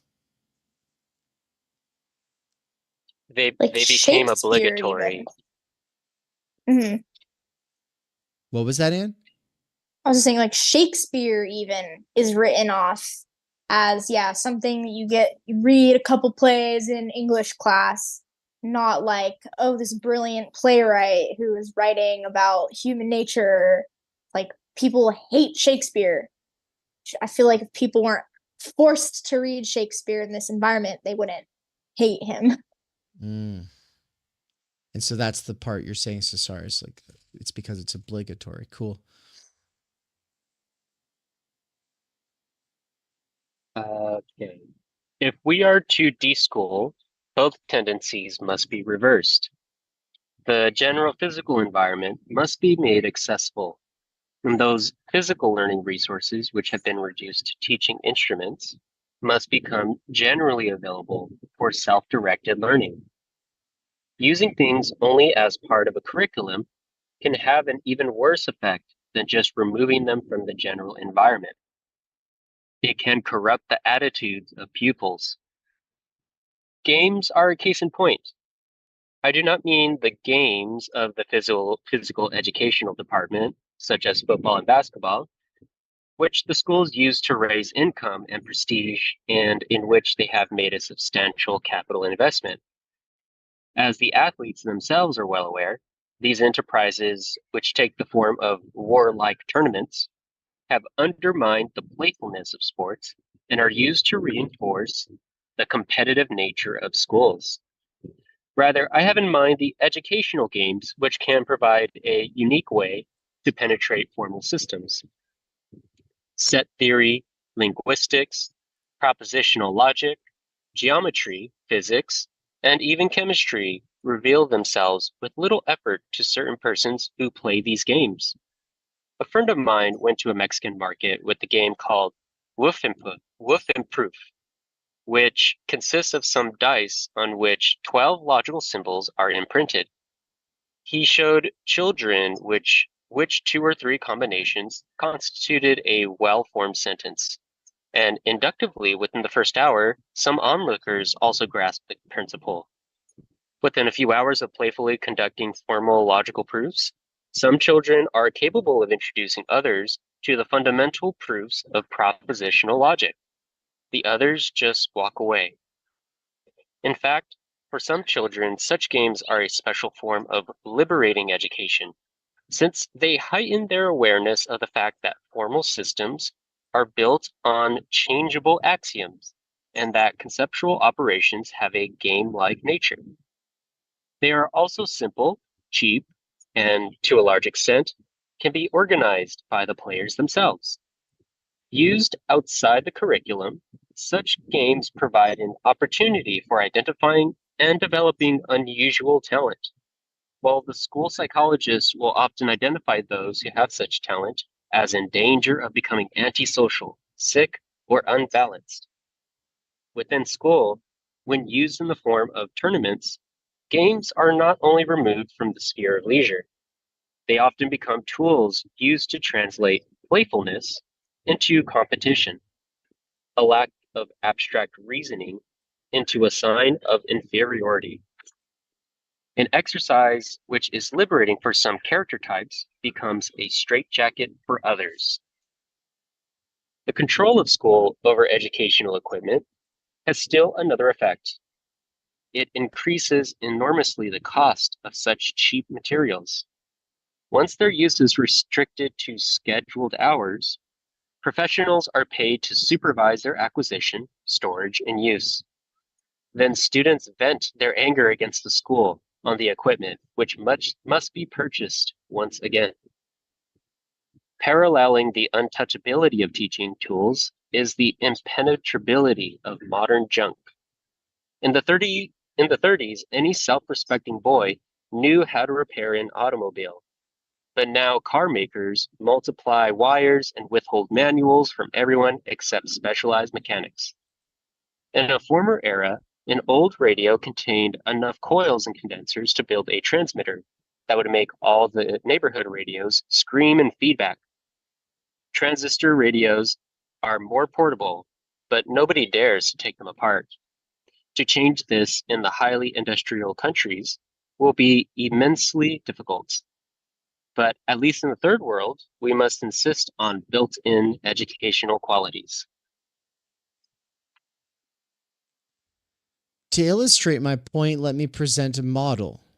By spending $10 million, it would be possible to connect 40,000 hamlets in a country like Peru with a spider web of 6-foot wide trails and maintain these, and in addition, provide the country with 200,000 three-wheeled mechanical donkeys, 5 on the average for each hamlet.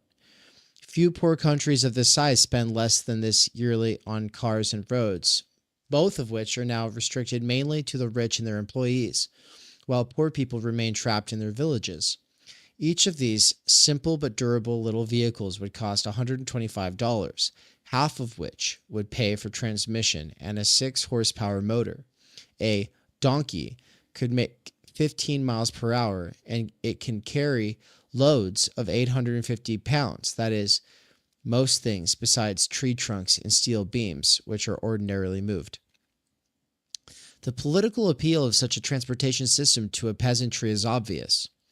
Equally obvious is the reason why those who hold power and thereby automatically have a car are not interested in spending money on trails and in clogging roads with engine-driven donkeys.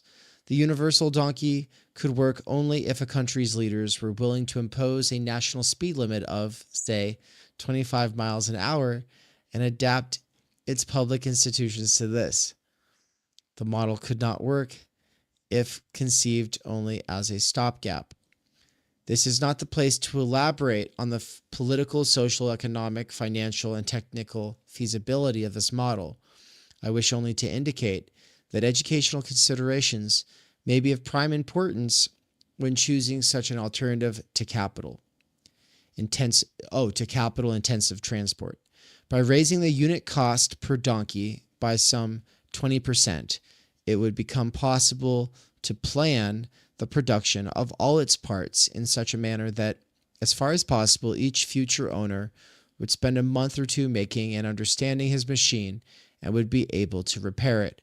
With this additional cost, it would also be possible to decentralize production into dispersed plants. The added benefits would result not only from including educational costs in the construction process, even more significantly, a durable motor which practically anyone could learn to repair, and which could be used as a plow and pump by somebody who understood it, would provide much higher educational benefits than the inscrutable engines of the advanced countries. Fucking men. Like I think that there needs to be places where we can go fast, but we don't need to go fast everywhere, and not everybody needs a $40,000 car, and these cars could be built to be fixable, but instead they are built to be, as he says, inscrutable. Not only the junk, but also the supposedly public places of the modern city have become impenetrable. In American society, children are excluded from most things and places on the grounds that they are private. But even in societies which have declared an end to private property, children are kept away from the same places and things because they are considered the special domain of professionals and dangerous to the uninitiated. Since the last generation, the railroad yard has become as inaccessible as the fire station. Yet with a little ingenuity, it should not be difficult to provide for safety in such places. To deschool the artifacts of education will require making the artifacts and processes available and recognizing their educational value. Certainly some workers would find it inconvenient to be accessible to learners, but this inconvenience must be balanced against the educational gains. I'll read the last paragraph here. Private cars could be banned from Manhattan. 5 years ago, it was unthinkable. Now certain New York streets are closed off at odd hours, and this trend will probably continue. Indeed, most cross streets should be closed to automotive traffic, and parking should be forbidden everywhere. In a city opened up to people, teaching materials which are now locked up in storerooms and laboratories could be dispersed into independently operated storefront depots, which children and adults could visit without the danger of being run over.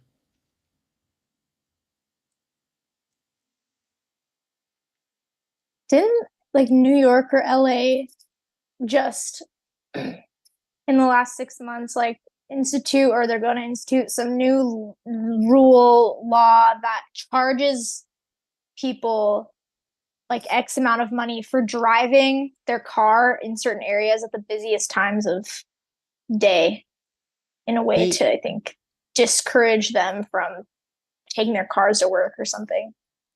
They tried to, and it got shot down. And Sohrab Amari at Compact Mag wrote an article about how it was a cruel measure by people who are ignorant of most people's lives. Because he was talking about how it would have, just taking their kids to, I don't know, soccer or whatever throughout the week, it would have increased their travel expenses by $200 a week. And he said it wouldn't even go. He basically, I think his point was just invest in better subways. Stop trying to punish drivers, Yeah. But nice. Anyways. Okay. But no, I mean, your point stands though. This is the approach. There are always going to be experiments towards these kinds of solutions because the current situation is shitty. Yeah, and I think he definitely makes a good point on just the inaccessibility of being able to just be a learner in the world in a car-centric society. I just think about how like being in Krakow, I walked 18 miles in one day just seeing all the sights, and I stumbled upon the castle and all these things just because I was able to just like walk around and explore. Whereas, yeah, like if you were a tourist visiting like a bigger city in the United States, you could still do a lot of walking and exploring and like learning about the history and such in that way. But yeah, there is always the like just having to always be alert of cars. And then if you want to visit anywhere else, it's not like Krakow is like London or Berlin. It's like a smaller place. So if someone wanted to come visit Boise, Idaho, for example, like they're kind of stuck in like a few mile radius of actually places that are walkable before it's just like you need a car to get around and to explore. So that's a really interesting point. Okay. If the goals of learning were no longer dominated by schools and school teachers, the market for learners would be much more various, and the definition of educational artifacts would be less restrictive. There could be tool shops, libraries, laboratories, and gaming rooms. Photo labs and offset presses would allow neighborhood newspapers to flourish. Some storefront learning centers could contain viewing booths for closed-circuit television. Others could feature office equipment for use and for repair.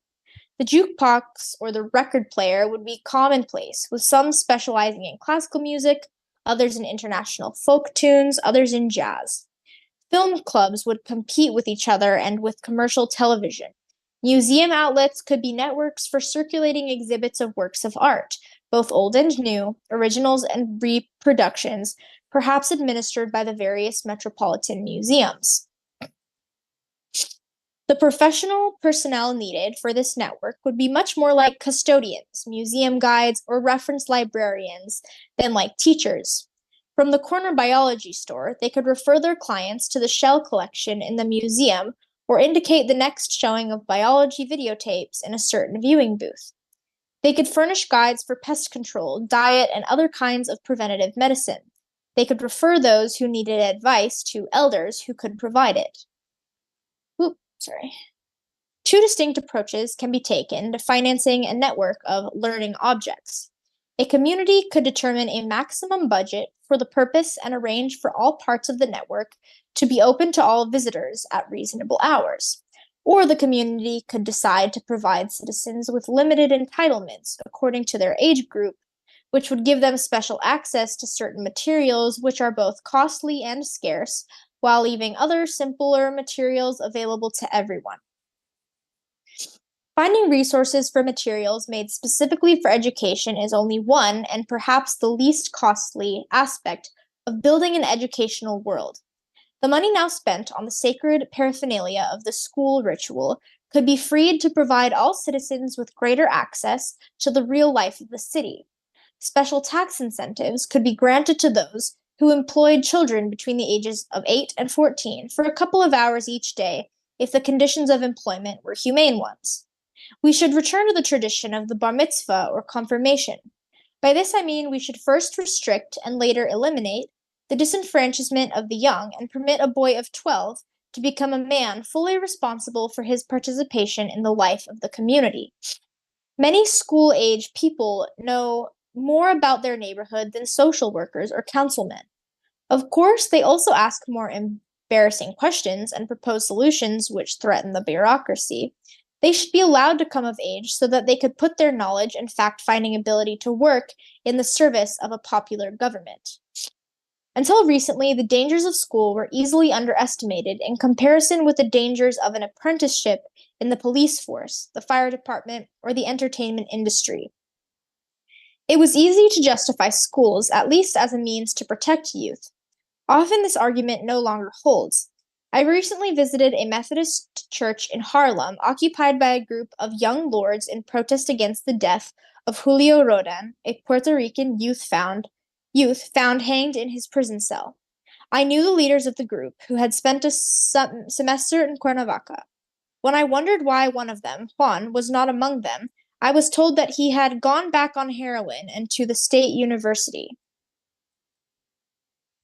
Planning, incentives, and legislation can be used to unlock the educational potential within our society's huge investment in plants and equipment. Full access to educational objects will not exist so long as business firms are allowed to combine the legal protections which the Bill of Rights reserves to the privacy of individuals with the economic power conferred upon them by their millions of customers and thousands of employees, stockholders, and suppliers.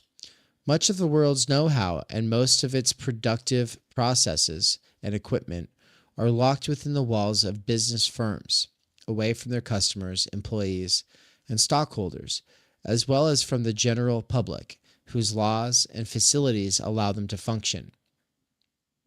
Money now spent on advertising in capitalist countries could be redirected toward education in and by General Electric, NBC TV, or Budweiser beer. That is, the plants and offices should be reorganized so that their daily operations could be more accessible to the public in ways that would make learning possible, and indeed, ways might be found to pay the companies for the learning people acquired from them.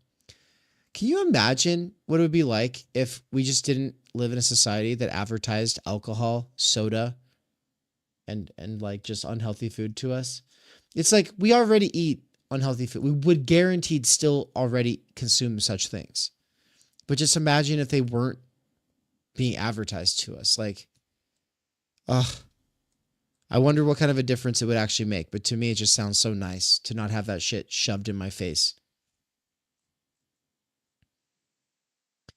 An even more valuable body of scientific objects and data may be withheld from general access and even from qualified scientists under the guise of national security. Until recently, science was the one forum which functioned like an anarchist's dream. Each man capable of doing research had more or less the same opportunity of access to its tools and to a hearing by the community of peers. That must have been nice. Now bureaucratization and organization have placed much of science beyond public reach.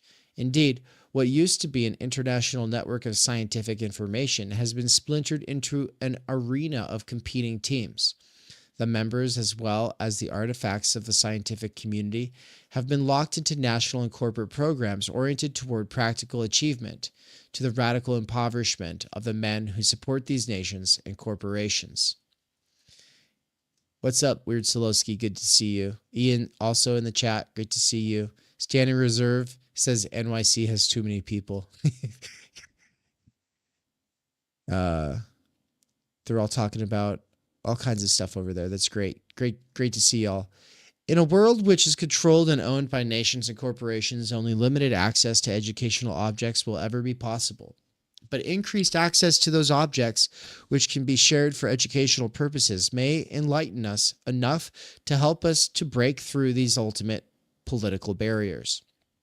Public schools transfer control over the educational uses of objects from private to professional hands. The institutional inversion of schools could empower the individual to reclaim the right to use them for education.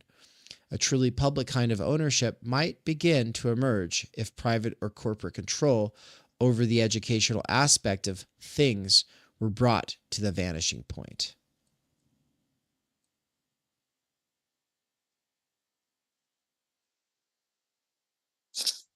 Next section, skill exchanges. A guitar teacher, unlike a guitar, can be neither classified in a museum nor owned by the public nor rented from an educational warehouse. Teachers of skills belong to a different class of resources from objects needed to learn a skill. This is not to say that they are indispensable in every case. I can rent not only a guitar, but also taped guitar lessons and illustrated chord charts, and with these things I can teach myself to play the guitar. Indeed, this arrangement may have advantages if the available tapes are better than the available teachers, or if the only time I have for learning the guitar is late at night, or if the tunes I wish to play are unknown in my country, or if I am shy and prefer to fumble along in privacy.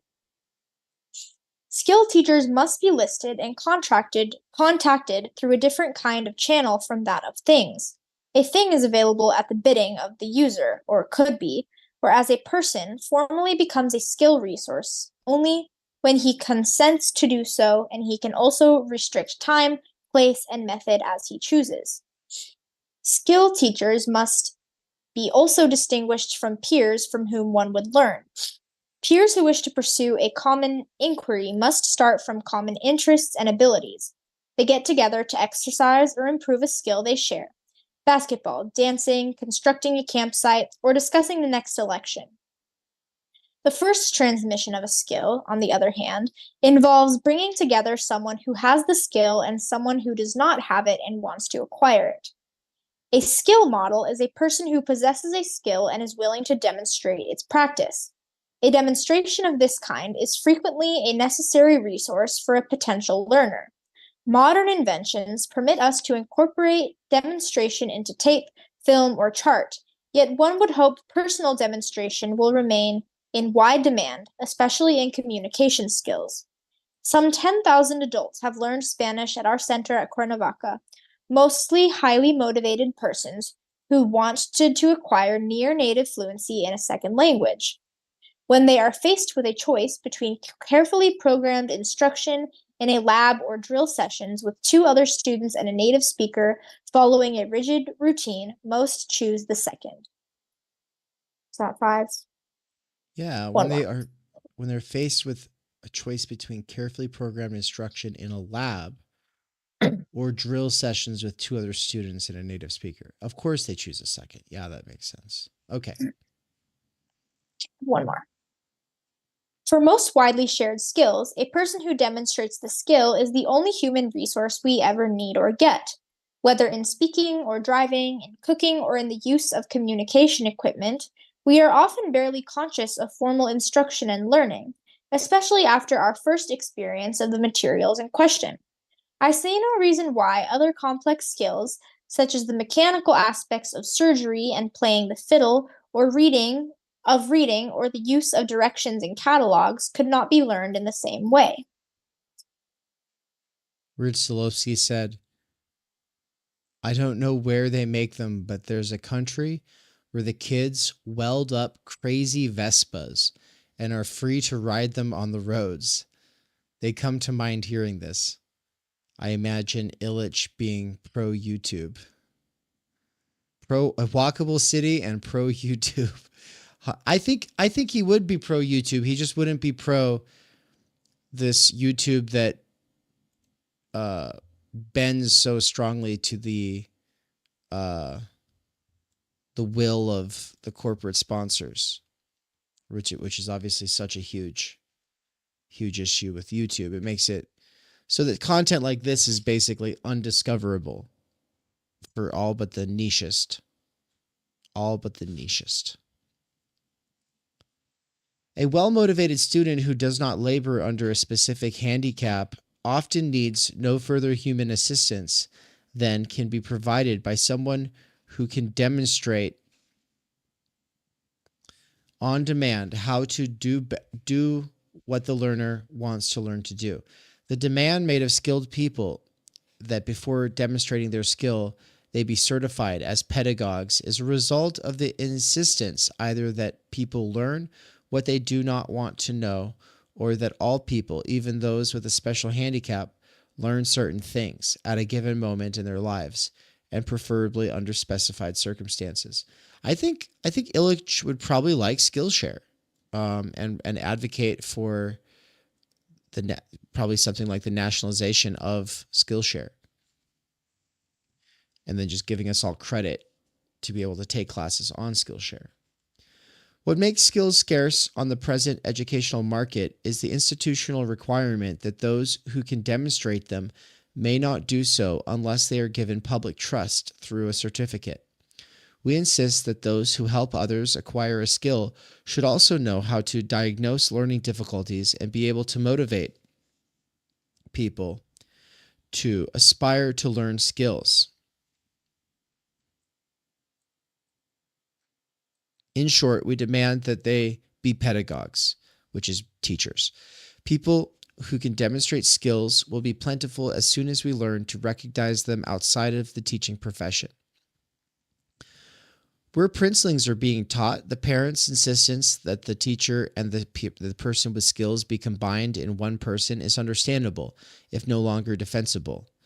But for all parents to aspire to have Aristotle for their Alexander is obviously self-defeating. The person who can both inspire students and demonstrate a technique is so rare and so hard to recognize that even princelings more often get a sophist than a true philosopher. Yeah. So obviously every parent wants their kid to have, Aristotle teaching their kid. But the chances are you're going to have some windbag who just likes to go over the notes. And I think the internet helps a lot with this, because a really good lecture is a really good lecture. A really good lecture aimed at a certain demographic is going to be a really good, lecture, period. Probably mostly for that demographic it's aimed at, but also potentially useful for other demographics as well. And so it's almost like there's a bit of a solution already here with the technology to what he's talking about, except that real time with an actual other human being can really help. Like, Anne and I could be learning Jiu Jitsu by following along with YouTube videos, but it's just not the same as the actual community dedicated towards that end. It's just not the same as the community, right? Welcome back, by the way. You're back on screen.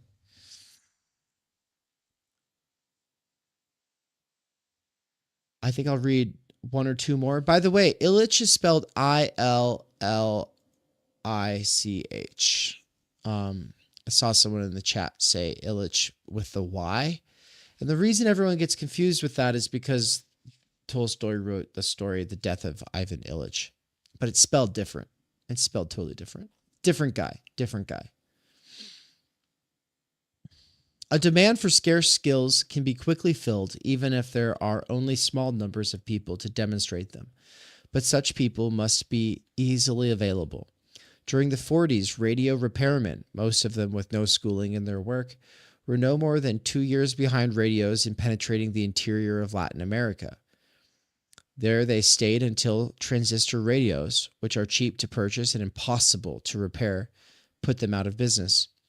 Technical schools now fail to accomplish what repairmen of equally useful, more durable radios could do as a matter of course. Converging self-interests now conspire to stop a man from sharing his skill.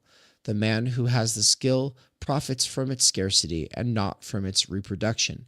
The teacher who specializes in transmitting the skill profits from the artisan's unwillingness to launch his own apprentice into the field. The public is indoctrinated to believe that skills are valuable and reliable only if they are the result of formal schooling. The job market depends on making skills scarce and on keeping them scarce, either by prescribing their unauthorized use and transmission or by making things which can be operated and repaired only by those who have access to tools or information which are kept scarce. And I would just say this is part of tailorization, which is the monopolization of certain skill sets under certain forms of profession or management. Schools thus produce shortages of skilled persons. A good example is the diminishing number of nurses in the United States, owing to the rapid increase of 4-year BS programs in nursing. Women from poorer families who would formerly have enrolled in a 2 or 3-year program now stay out of the nursing profession altogether. Insisting on the certification of teachers is another way of keeping skills scarce. If nurses were encouraged to train nurses, and if nurses were employed on the basis of their proven skill at giving injections, filling out charts, and giving medicine, there would soon be no lack of trained nurses. Certification now tends to abridge the freedom of education by converting the civil right to share one's knowledge into the privilege of academic freedom, now conferred only on the employees of a school. To guarantee access to an effective exchange of skills, we need legislation which generalizes academic freedom. The right to teach any skill should come under the protection of freedom of speech. Once restrictions on teaching are removed, they will quickly be removed from learning as well. Barbara Ehrenreich, and I think she wrote this one with someone else. It's like a short little, almost more like a manifesto than an actual book. Maybe Dave, you can pull up the name of it, but it's basically about like the history of women in like medical fields, like witches, nurses, midwives, and Yeah, that's this exactly what it's called. shift. Yeah, witches, nurses, midwives, and the shift from it, like historically being like women, these like caretakers within communities, passing their knowledge on to other women, learning like caretaking from other women, to all of a sudden, oh, actually the men in the society need to go to school for this thing and get these degrees and certifications for this thing that like the women in these communities historically were just teaching themselves and learning and passing down from years of knowledge, or years of knowledge and practice. And so that is like a really great example of this shift from this like natural process of learning from others, not needing some degree, to like now medicine. Now obviously, like, okay, a brain surgery is a big deal, but it's like medicine and being in the medical field is one of the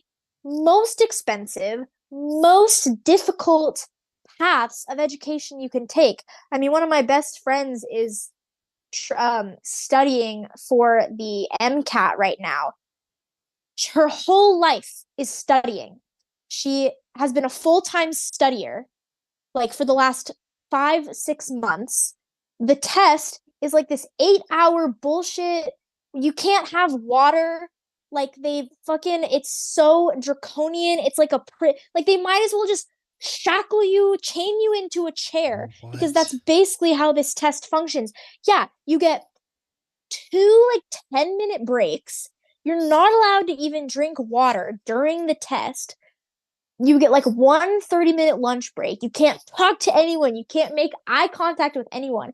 It's like the most insane shit just to get past this test to go to med school.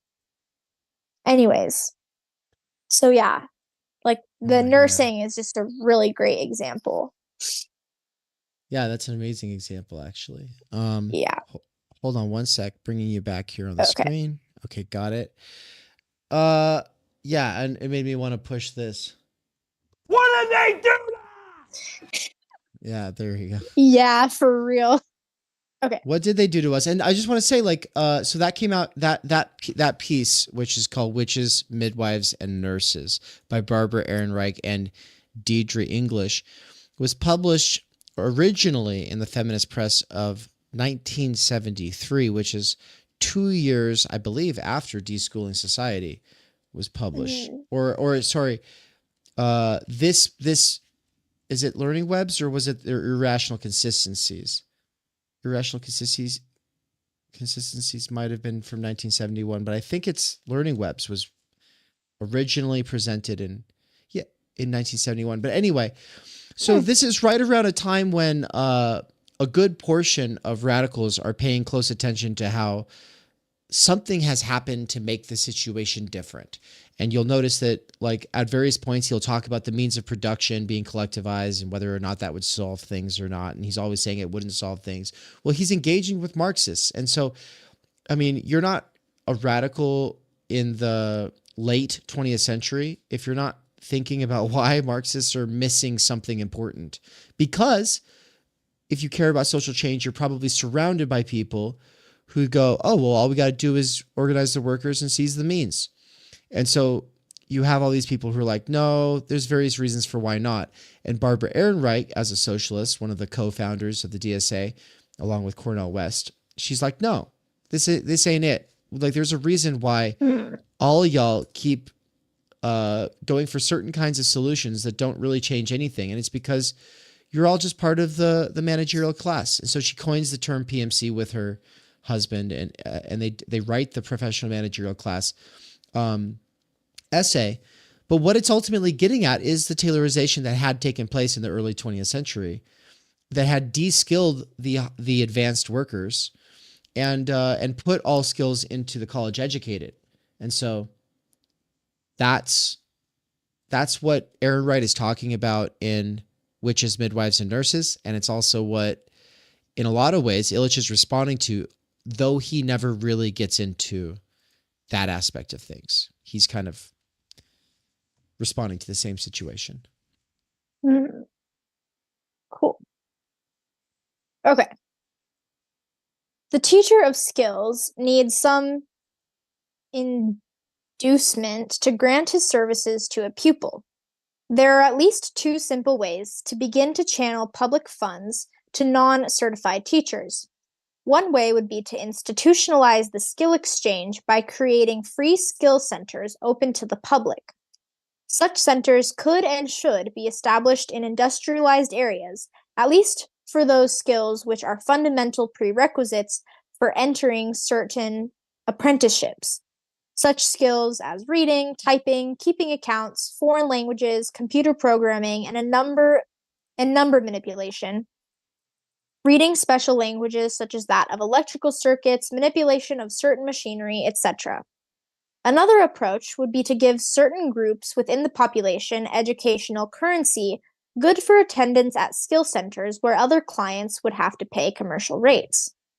A much more radical approach would be to create a bank for skill exchange. Each citizen would be given a basic credit with which to acquire fundamental skills. Beyond that minimum, further credits would go to those who earned them by teaching, whether they served as models in organized skill centers or did so privately at home or on the playground. Only those who had taught others for an equivalent amount of time would have a claim on the time of more advanced teachers. An entirely new elite would be promoted, an elite of those who earned their education by sharing it. Should parents have the right to earn skill credit for their children?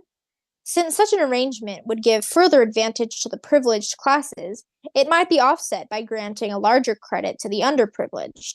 The operation of a skill exchange would depend on the existence of agencies which would facilitate the development of directory information and assure its free and inexpensive use.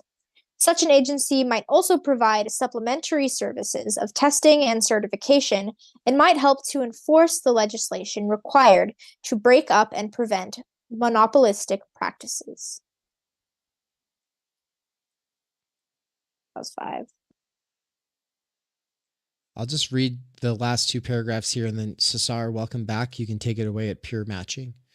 Fundamentally, the freedom of a universal skill exchange must be guaranteed by laws which permit discrimination only on the basis of tested skills and not on the basis of educational pedigree.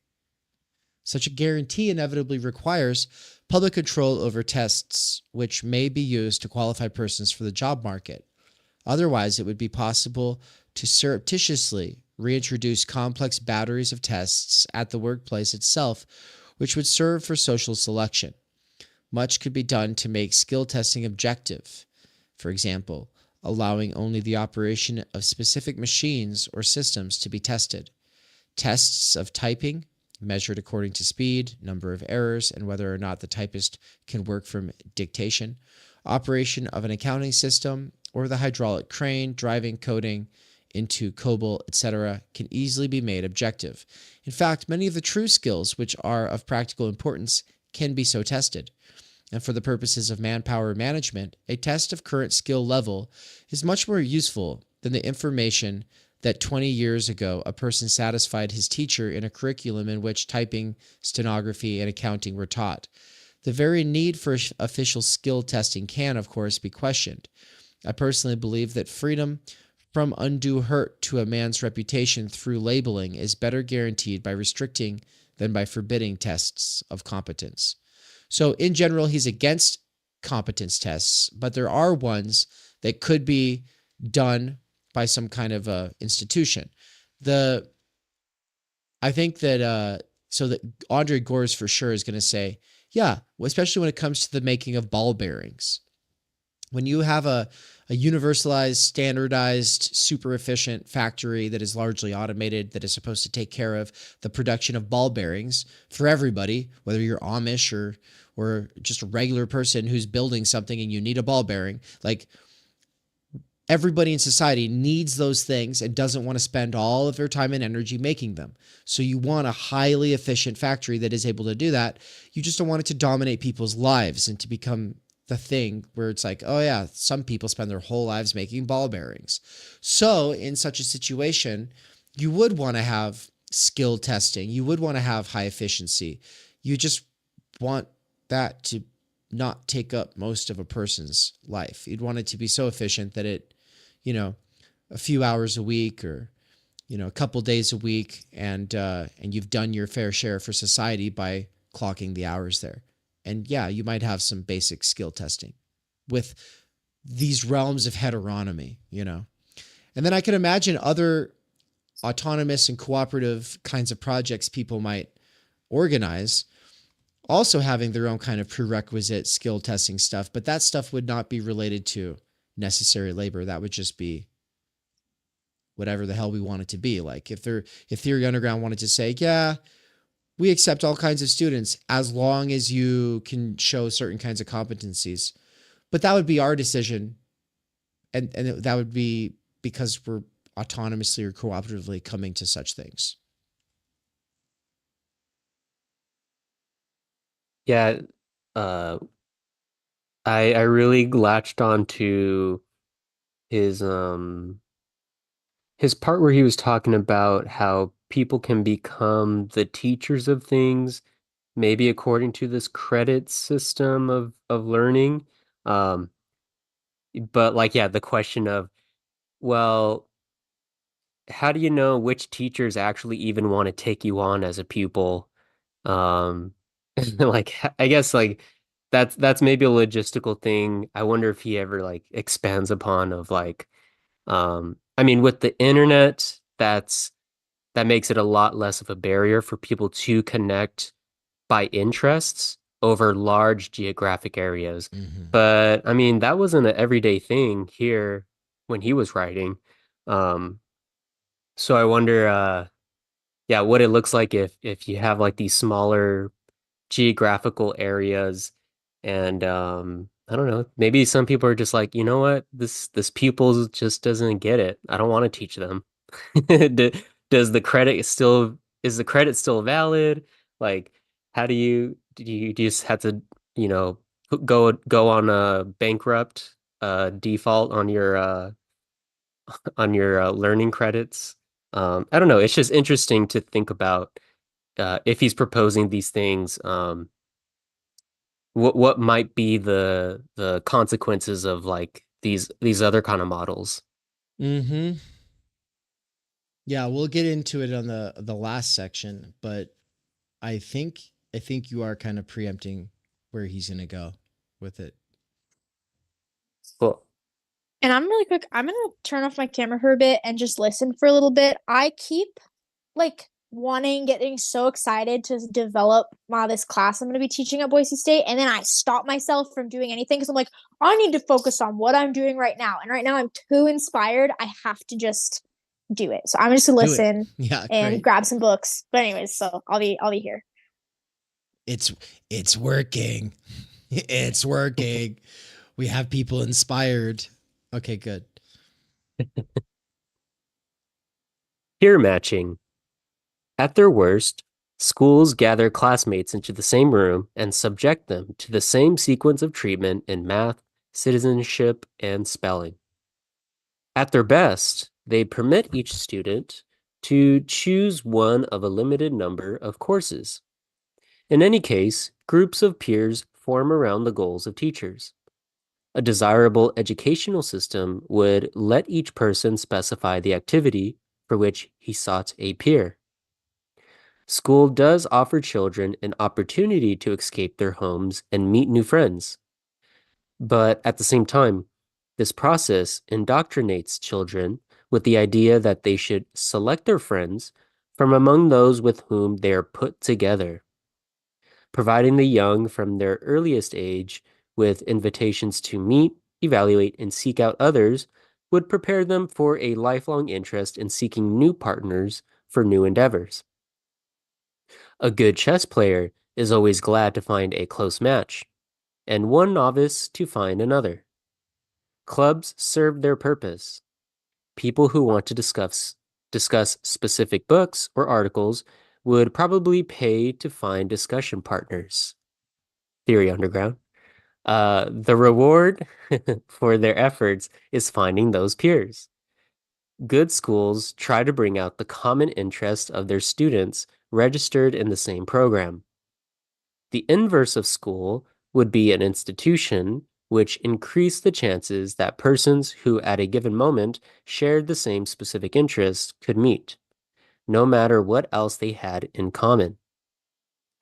Skill teaching does not provide equal benefits for both parties, as does the matching of peers. The teacher of skills, as I have pointed out, must usually be offered some incentive beyond the rewards of teaching.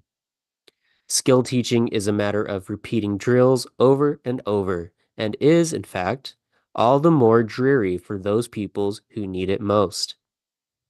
A skill exchange needs currency or credits or other tangible incentives in order to operate, even if the exchange itself were to generate a currency of its own. A peer matching system requires no such incentives, but only a communications network. One more paragraph. Yeah. Tapes, retrieval systems, programmed instruction, and reproduction of shapes and sounds tend to reduce the need for recourse to human teachers of many skills. They increase the efficiency of teachers and the number of skills one can pick up in a lifetime. Parallel to this runs an increased need to meet people interested in enjoying the newly acquired skill. A student who has picked up Greek before her vacation would like to discuss in Greek Cretan politics when she returns. A Mexican in New York wants to find other readers of the paper Siempre or of Los Agachados, the most popular comic book. Somebody else wants to meet peers who, like himself, would like to increase their interest in the work of James Baldwin or of Bolivar. The operation of a peer matching network would be simple. The user would identify himself by name and address and describe the activity for which he sought a peer. A computer would send him back the names and addresses of all those who had inserted the same description.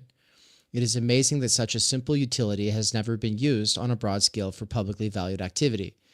And I just want to throw out there that, Craigslist might be one of the closest things that we've ever really had for this, but it is dominated by horny, lonely, old, gross people and people who are going to rip you off. Right now, I have had good experiences off Craigslist. I've sold lots of things on there as well as Marketplace, blah, blah, blah. But I just wanted to say, imagine if it wasn't just the underclass using it and various, random people from the middle class using it.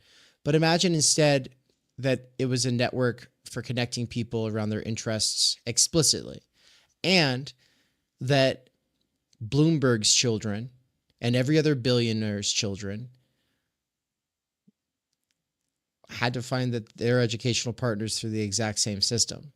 The mentors and educational partners would all be through the same system, making it so that it'd be primo. It'd be amazing. It'd be premium because it would be for everybody. It wouldn't just be for poor people. In its most rudimentary form, a communication between client and computer could be established by return mail. In big cities, typewriter terminals could provide instantaneous responses. The only way to retrieve a name and address from the computer would be to list an activity for which a peer was sought. People using the system would become known only by their potential peers. A complement to the computer could be a network of bulletin boards and classified newspaper ads, listing the activities for which the computer could not produce a match. No names would have to be given. Interested readers would then introduce their names into the system. A publicly supported peer match network might be the only way to guarantee the right of free assembly and to train people in the exercise of this fundamental civic activity. The right of free assembly has been politically recognized and culturally accepted. We should now understand that this right is curtailed by laws that make some forms of assembly obligatory. This is especially the case with institutions which conscript according to age group, class, or sex, and which are very time-consuming. The army is one example. School is an even more outrageous one. I feel like that's actually like a very controversial thing to say. The school is more outrageous than conscription into the army. Well, like I mentioned, we got to remember Illich is being very polemical with this. You know, he's not afraid to just kind of be a little bit feisty. Little gadfly, yeah. The question is how much mirth was in his eye when he wrote that? I don't know. To deschool means to abolish the power of one person to oblige another person to attend a meeting. So actually, I would just say, like in defense of what he's saying, though, children aren't conscripted into the army, right? Like at a certain point, like you have the choice to join. Outside of a draft, we're talking about like, yeah, you know, conscription into the army is one thing. School is like obligatory and it takes you at like your most vulnerable, you know? To deschool means to abolish the power of one person to oblige another person to attend a meeting. It also means recognizing the right of any person of any age or sex to call a meeting. This right has been drastically diminished by the institutionalization of meetings. Meeting originally referred to the result of an individual's act of gathering. Now it refers to the institutional product of some agency. I think that right there is like one of the big differences between me and all the people I know who went through the schooling system. It's like events are something that we make happen. But like for most people, they think events are things put on by institutions. The ability of service institutions to acquire clients has far outgrown the ability of individuals to be heard independently of institutional media, which respond to individuals only if they are saleable news. Peer matching facilities should be available for individuals who want to bring people together as easily as the village bell called the villagers to council. School buildings, of doubtful value for conversion to other uses, could often serve this purpose. The school system, in fact, may soon face a problem which churches have faced before: what to do with surplus space emptied by the defection of the faithful. Schools are as difficult to sell as temples. One way to provide for their continued use would be to give over the space to people from the neighborhood. Each could state what he would do in the classroom and when, and a bulletin board would bring the available programs to the attention of the inquirers. Access to class would be free or purchased with educational vouchers. The teacher would even be paid according to the number of pupils he could attract for any full 2-hour period. I can imagine that very young leaders and great educators would be the two types most prominent in such a system. The same approach could be taken toward higher education. Students could be furnished with educational vouchers, which entitled them to 10 hours yearly private consultation with the teacher of their choice, and for the rest of their learning depend on the library, the peer matching network, and apprenticeships. I'm going to mention all the thoughts that came through, which is when he was saying maybe we need to use bulletin boards instead of the internet. I mean, this is basically how a lot of bands got created. Was you go to the whatever the music store was, record store, like instrument shop, and then you just put you like say what bands influenced you, and you don't want any posers in your band or something, and then you get contacts. Now the thing is that then you kind of had to deal with all the auditions and like how do you vibe with people, which I guess a lot of us maybe don't have the patience for that anymore, because maybe the internet has diminished our patience for that kind of friction. But that still exists. People still do that. And then Dave, how you were mentioning on that how I ran in here oh just to yeah. throw it out there that Mhm. Dave and I met because Dave put up a poster for an event and I showed up. So it's a great way to meet people, guys. It's true. It's true. Um and yeah, how you were mentioning about the meetings, how meetings and events are maybe people do think that it's only institutions that legitimate being able to assemble, but I mean this is kind of the whole basis of like at least within the music context, like doing a DIY tour is it's you're not having a booking agent or these venues give you approval to do it. You're connecting with other peers to make it happen in fair enough in like maybe spaces that are not uh that well outfitted for these kind of events, and they have a short lifespan because of that. But it is still a basically a DIY network that Mm-hmm. you're making these things happen and they mean things to people who are involved in them. Um, and then the last point was this idea of like how school buildings could be used. Um, I feel like a lot of them already rent out their sporting facilities like football fields and basketball gymnasiums.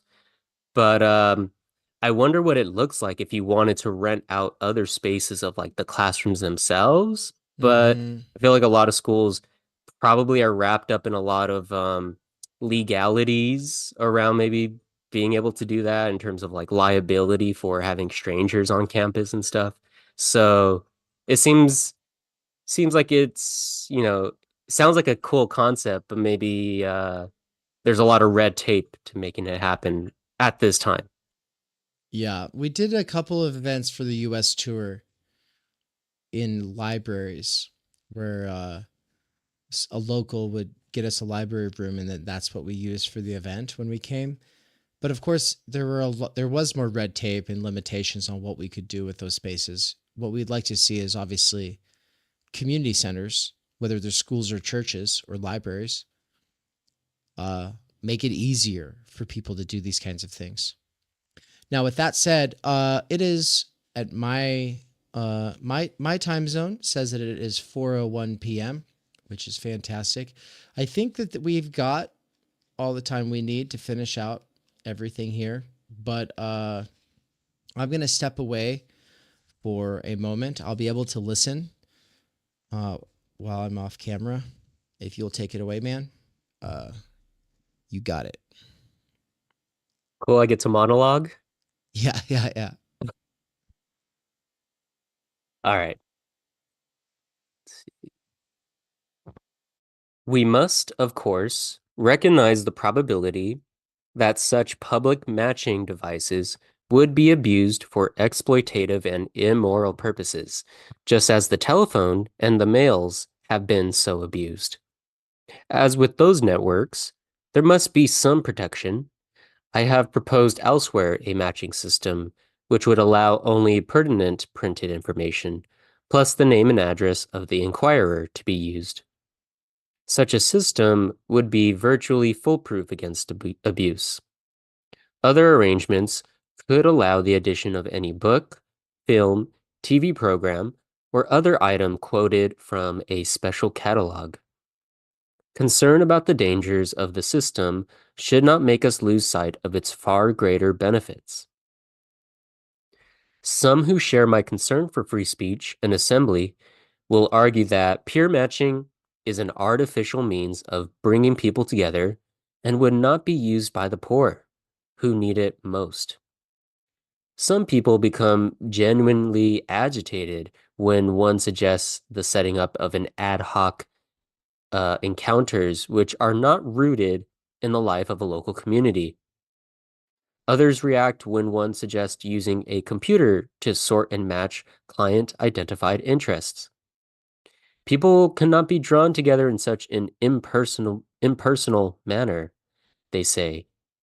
Common inquiry must be rooted in a history of shared experience at many levels and must grow out of this experience. The development of neighborhood institutions, for example. I sympathize with these objections, but I think they miss my point as well as their own.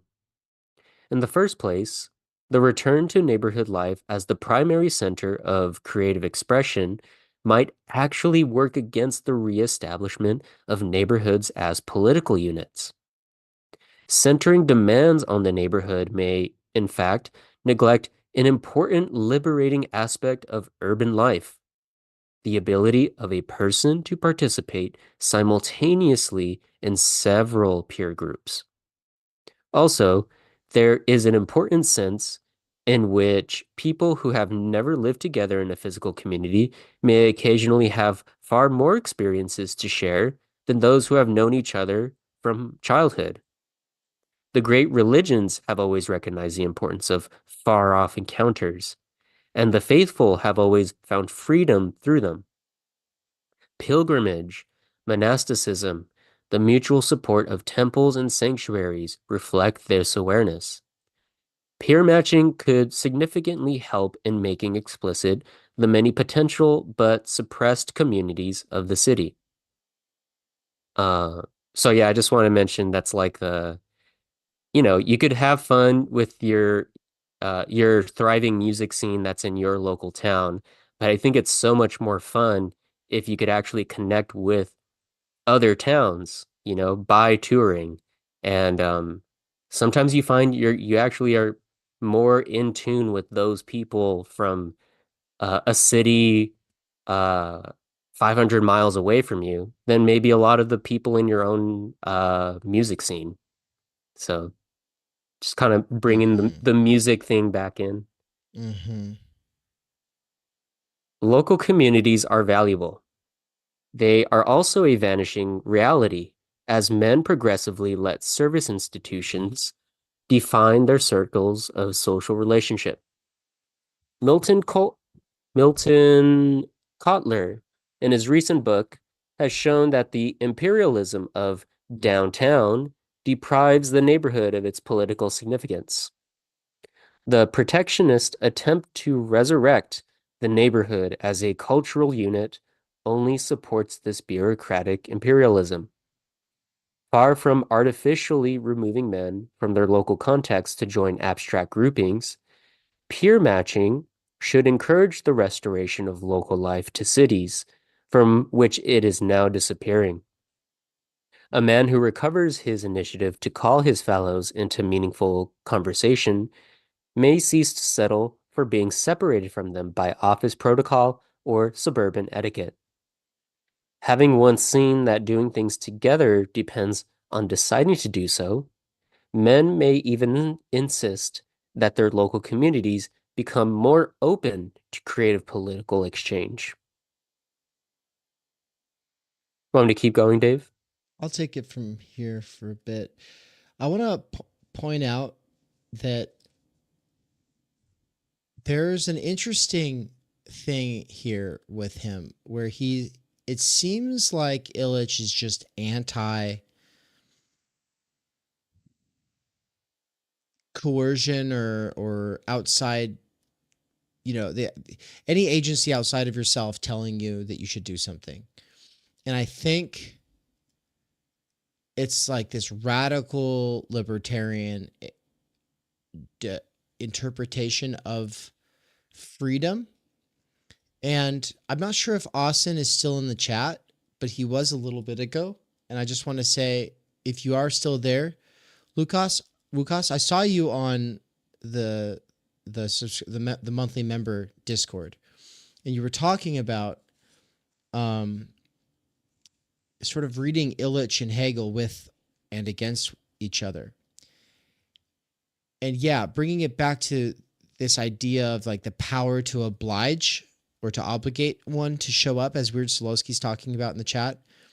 I actually think it's not a bad thing.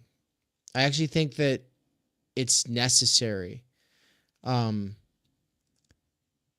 I kind of just like have like this tough luck hippie kind of approach here. It's like, tough luck, hippie.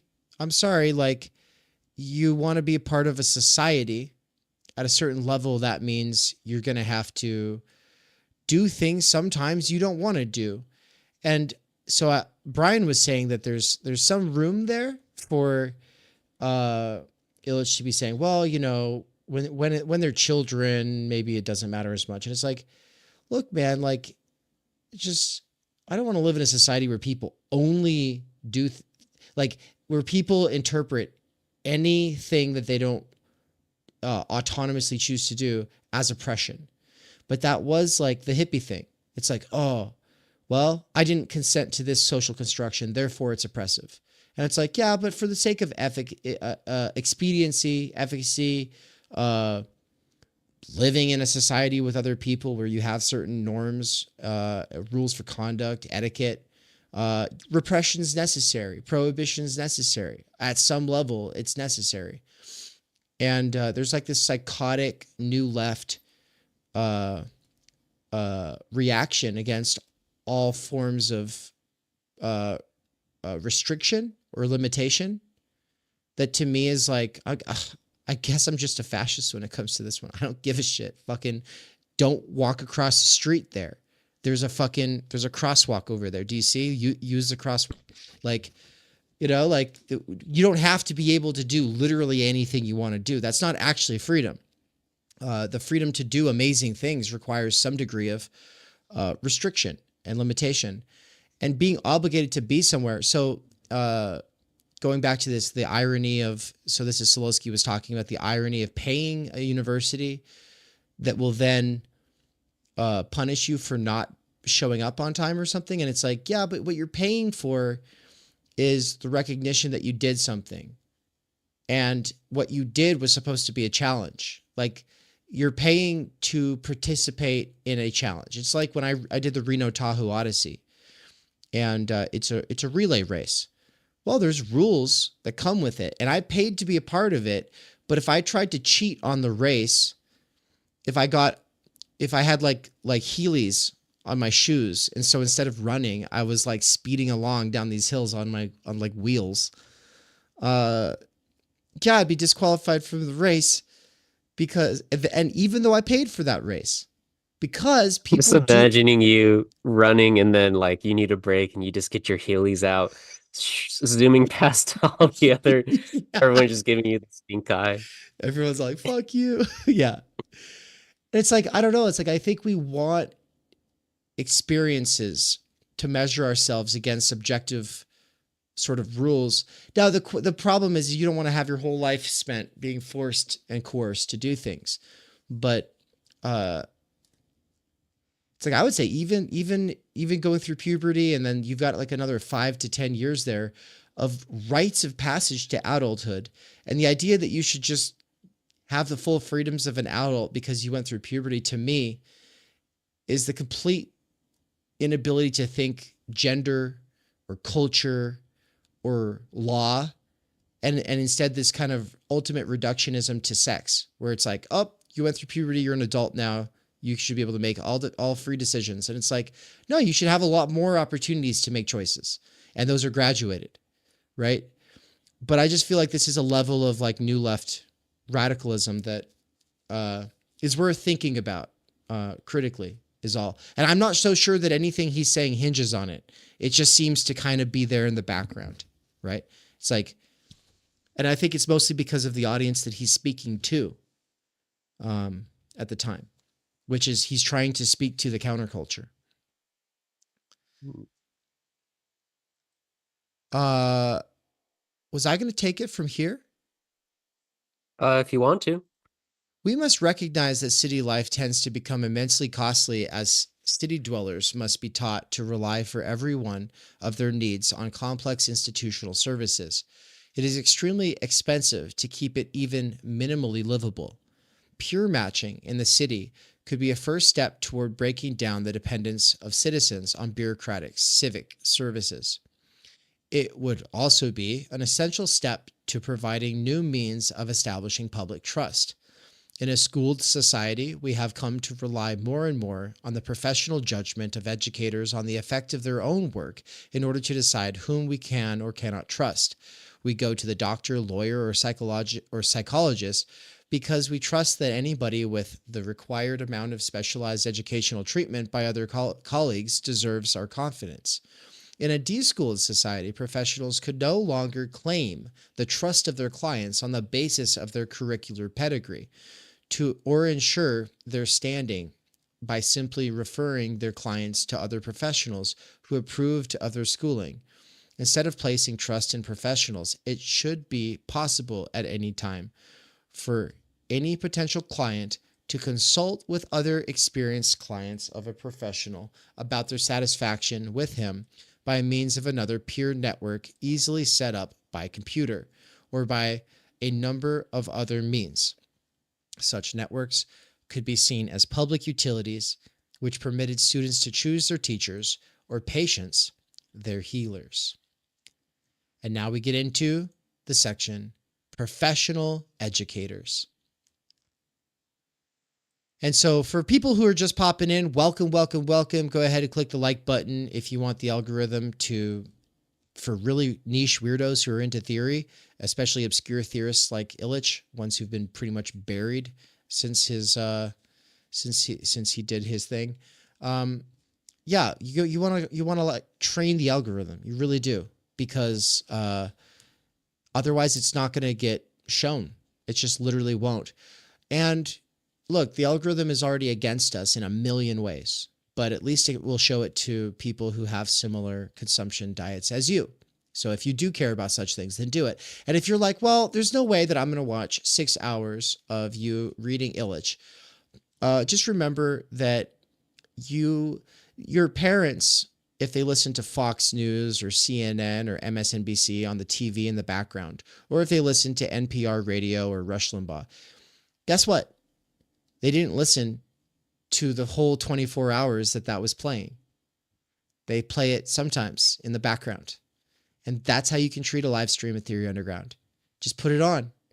It will inject something new into your life, and it will give you a sense of camaraderie with other people who are into this kind of thing that we're doing. So that's my shout out to you listeners. Or better yet, I have to say, having been on both sides of being a YouTube listener and a reader, it's just much more engaging the more that you participate. So you could also just become the lowest tier subscriber and basically participate in that sense. You could actually focus for a lot longer when you really just have one other person to read with. If like, honestly, it's like, it's allowing me to read when just reading in silence is sometimes the harder situation to read in. So, yeah, I would say there's opportunities during daytime, evenings, weekends. So I'm sure everyone on the YouTube side could find, one way to get more involved, and it helps out with engaging your mind a lot more. 100%. And Anne was just saying that yesterday, like it really helps her focus more sometimes. And it trickles out into your individual isolated or you're reading when you're by yourself. It trickles into that somehow. Professional educators. As citizens have new choices, new chances for learning, their willingness to seek leadership should increase. We may expect that they will experience more deeply both their own independence and their need for guidance. As they are liberated from manipulation by others, they should learn to profit from the discipline others have acquired in a lifetime.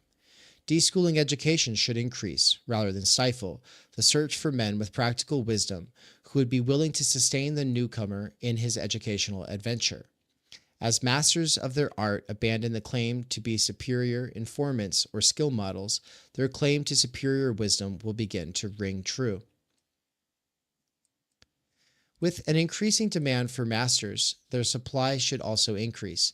As the schoolmaster vanishes, conditions will arise which should bring forth the vocation of the independent educator. This may seem almost a contradiction in terms. So thoroughly have schools and teachers become complementary. Yet this is exactly what the development of the first three educational exchanges would tend to result in, and what would be required to permit their full exploitation. For parents and other natural educators need guidance, individual learners need assistance, and the networks need people to operate them. Parents need guidance in directing their children on the road that leads to responsible educational independence. Learners need experienced leadership when they encounter rough terrain. These two needs are quite distinct. The first is a need for pedagogy, the second for intellectual leadership in all other fields of knowledge. The first calls for knowledge of human learning and of educational resources, the second for wisdom based on experience in any kind of exploration. Both kinds of experience are indispensable for effective educational endeavor. Schools package these functions into one role and render the independent exercise of any of them, if not disruptible, at least suspect. Three types of special educational competence should, in fact, be distinguished. One, to create and operate the kinds of educational exchanges or networks outlined here. Another, to guide students and parents in the use of these networks. And a third, to act as primus inter pares in undertaking difficult intellectual exploratory journeys. I don't know what that means. Do you know what that means? I'm just going to define. It's first among equals, the senior or representative member of a group. So yeah, one, to create and operate the kinds of educational exchanges or networks outlined here, which would be kind of like a librarian job. Another, to guide students and parents in the use of these networks, which would also be kind of like a librarian job. And the third, to act as primus inter pares in undertaking difficult intellectual exploratory journeys. And on that note, in the live chat, Solowski said, yes, like the idea of town philosophers. It's free to become, but difficult. The free to become part is where autonomy comes in, as opposed to market and fixed time demands.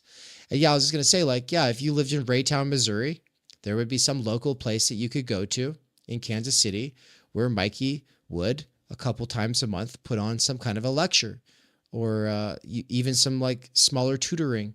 And he would get the credits from your edu card, and he wouldn't have to have some crazy degree. He'd be able to just show people what he does, and people would appreciate it, and then he would have their service. And of course, the other part of it that's made possible by our technology today is hybrid events. So it's like, yeah, so he's teaching what he's interested in there, but he's also able to connect with Sue in Hong Kong and Cesar in Phoenix, or sorry, in Arizona. And so it's like the internet makes it possible through hybrid teaching that libraries really could become centers for exactly what he's talking about. Only the former two can be conceived of as branches of an independent profession: educational administrators and pedagogical counselors. To design and operate the networks I have been describing would not require many people, but it would require people with the most profound understanding of education and administration, in a perspective quite different from and even opposed to that of schools.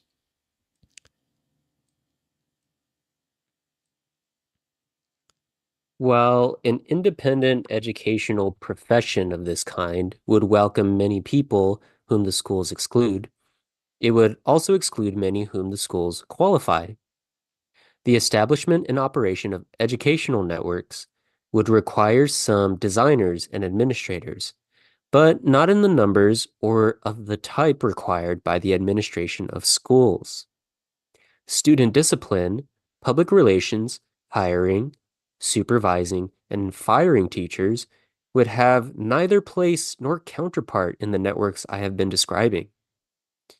Neither would curriculum making, textbook purchasing, the maintenance of grounds and facilities, or the supervision of interscholastic athletic competition. Nor would child custody, lesson planning, and record keeping, which now take up so much of the time of teachers, figure in the operation of educational networks. Instead, the operation of learning webs would require some of the skills and attitudes now expected from the staff of a museum, a library, an executive employment agency, or a maître d'hôtel. I don't know what that is. Yeah, actually, I'll look it up. It's interesting.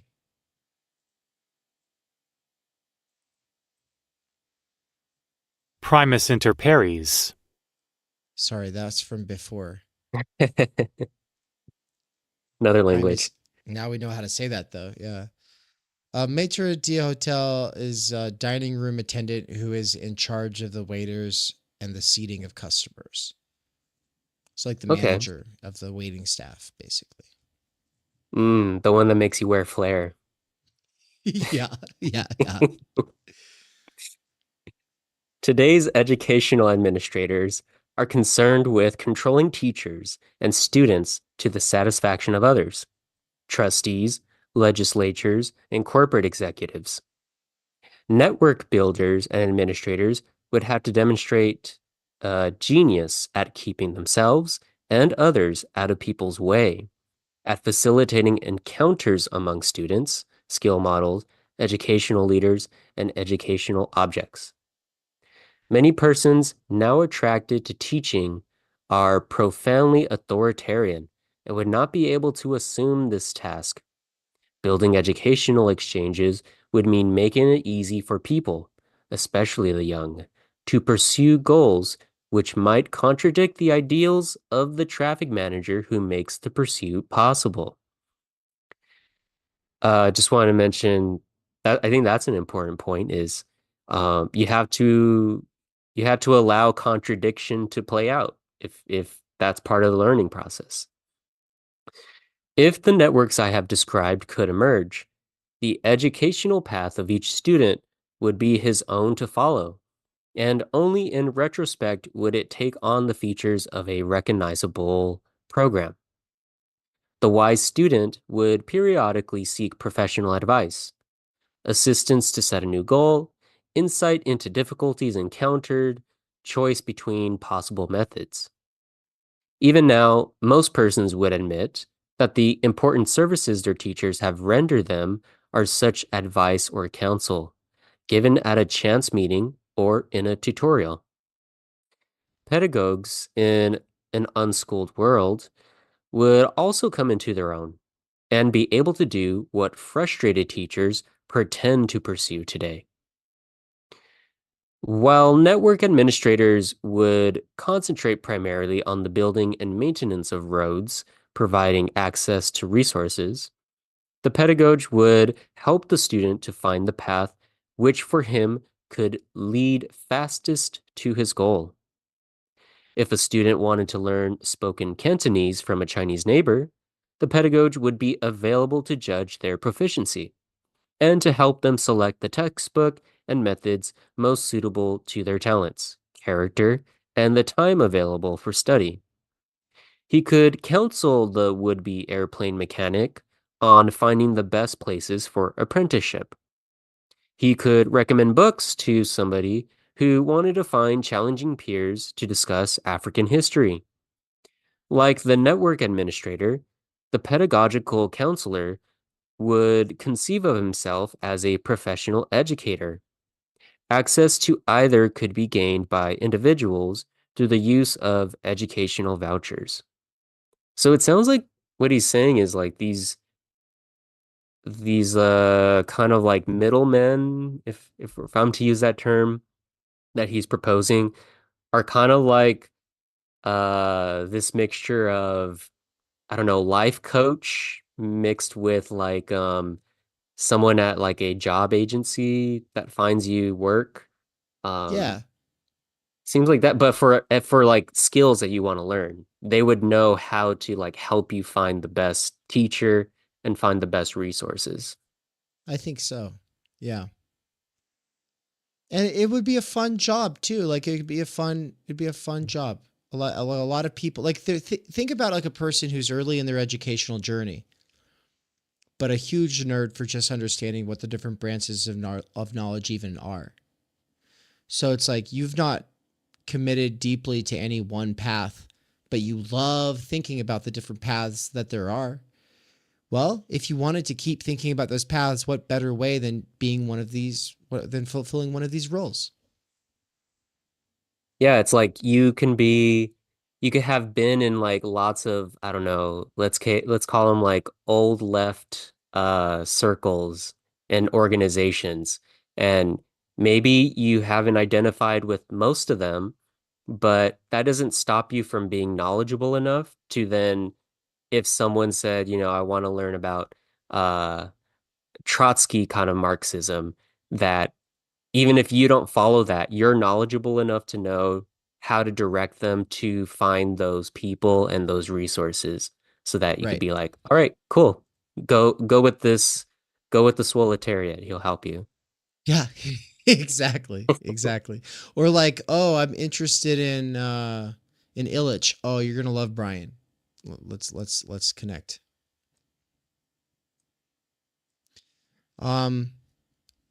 Are we right here? The role of the educational initiator? Yeah. The role of the educational initiator or leader, the master or true leader, is somewhat more elusive than that of the professional administrator or the pedagogue. This is so because leadership is itself hard to define.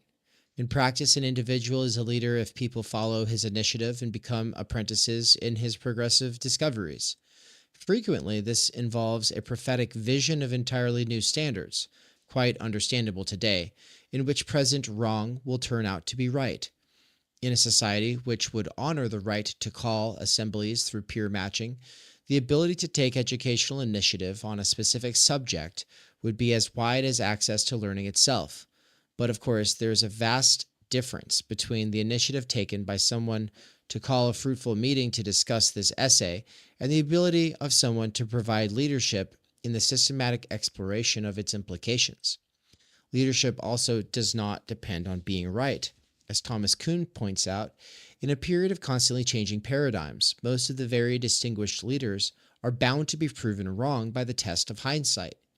Intellectual leadership does depend on superior intellectual discipline and imagination and the willingness to associate with others in their exercise. A learner, for example, may think that there is an analogy between the U.S. anti-slavery movement and the Cuban Revolution and what is happening in Harlem. The educator, who is himself a historian, can show him how to appreciate the flaws in such an analogy. He may retrace his own steps as a historian. He may invite the learner to participate in his own research. In both cases, he will apprentice his pupil in a critical art, which is rare in school, and which money or other favors cannot buy. The relationship of master and disciple is not restricted to intellectual discipline.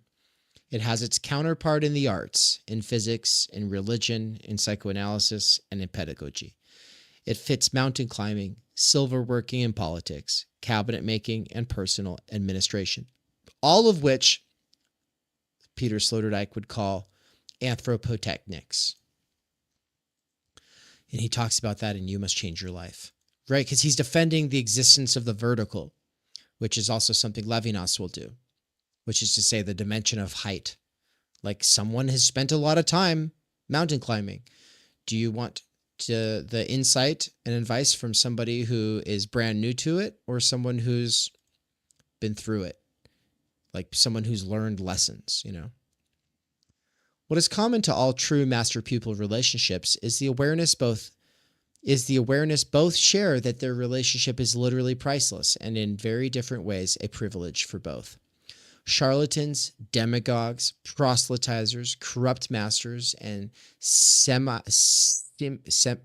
semaniacal priests, tricksters, miracle workers, and messiahs have proven capable of assuming leadership roles and thus show the dangers of any dependence of a disciple on the master. I know today that's like the biggest point of, well, what about when it comes to anything that Illich is talking about here? But the funny thing is that people think they get out of a situation where charlatans, demagogues, proselytizers, corrupt masters, semi-maniacal priests, tricksters, miracle workers, and messiahs are constantly doing what they do because we have universal, coerced, age-segregated, ranked, schooling. Like, I'm sorry, do you think that there's less charlatans as a result of that? You think there's fewer corrupt masters? I don't know. That's a hard one. I'm not convinced by the fact that there's more or less in either society. It's hard to tell. Different societies have taken different measures to defend themselves against these counterfeit teachers. Indians relied on caste lineage, Eastern Jews on the spiritual discipleship of rabbis, high periods of Christianity on the exemplary life of the monastic virtue, other periods on hierarchical orders. Our society relies on certification by schools.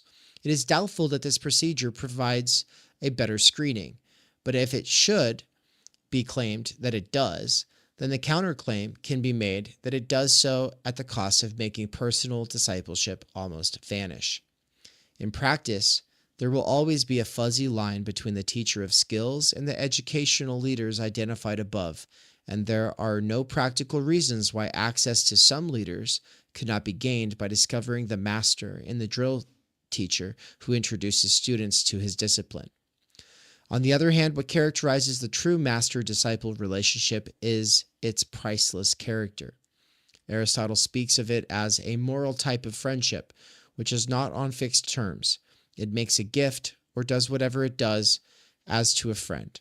Thomas Aquinas says of this kind of teaching that inevitably it is an act of love and mercy. This kind of teaching is always a luxury for the teacher and a form of leisure, in Greek skole, for him and his pupil, an activity meaningful for both, having no ulterior purpose.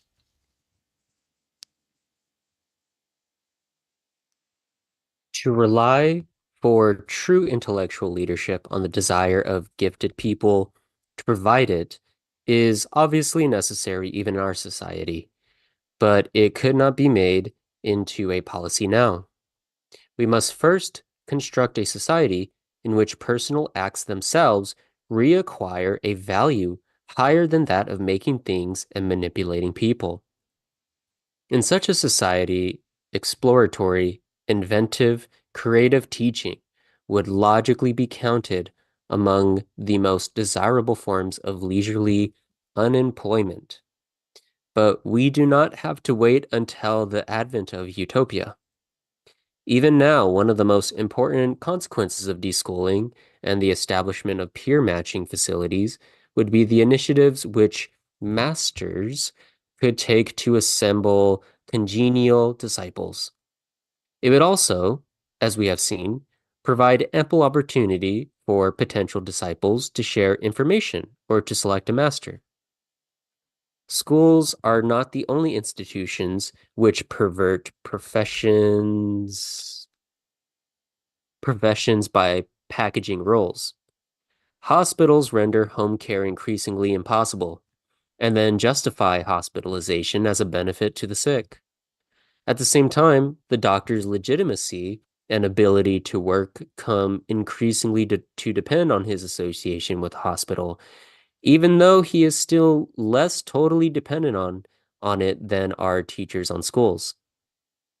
The same could be said about courts, which overcrowd their calendars as new transactions acquire legal solemnity and thus delay justice.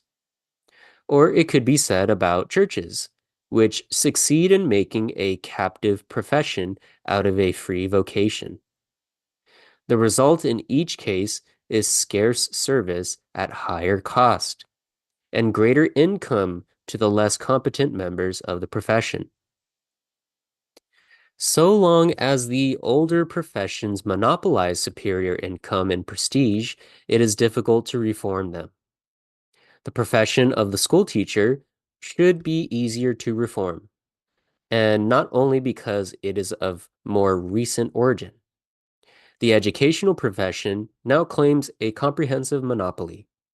It claims the exclusive competence to apprentice not only its own novices, but those of other professions as well. This overexpansion renders it vulnerable to any profession which would reclaim the right to teach its own apprentices. School teachers are overwhelmingly badly paid and frustrated by the tight control of the school system. The most enterprising and gifted among them would probably find more congenial work, more independence, and even higher incomes by specializing as skill models, network administrators, or guidance specialists. Finally, the dependence of the registered student on the certified teacher can be broken more easily than his dependence on other professionals. For instance, that of a hospitalized patient on his doctor. If school ceased to be compulsory, teachers who find their satisfaction in the exercise of pedagogical authority in the classroom would be left only with pupils who were attracted by their style.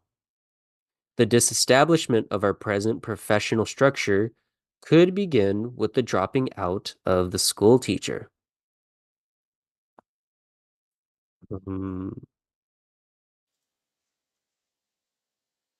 The disestablishment of schools will inevitably happen, and it will happen surprisingly fast.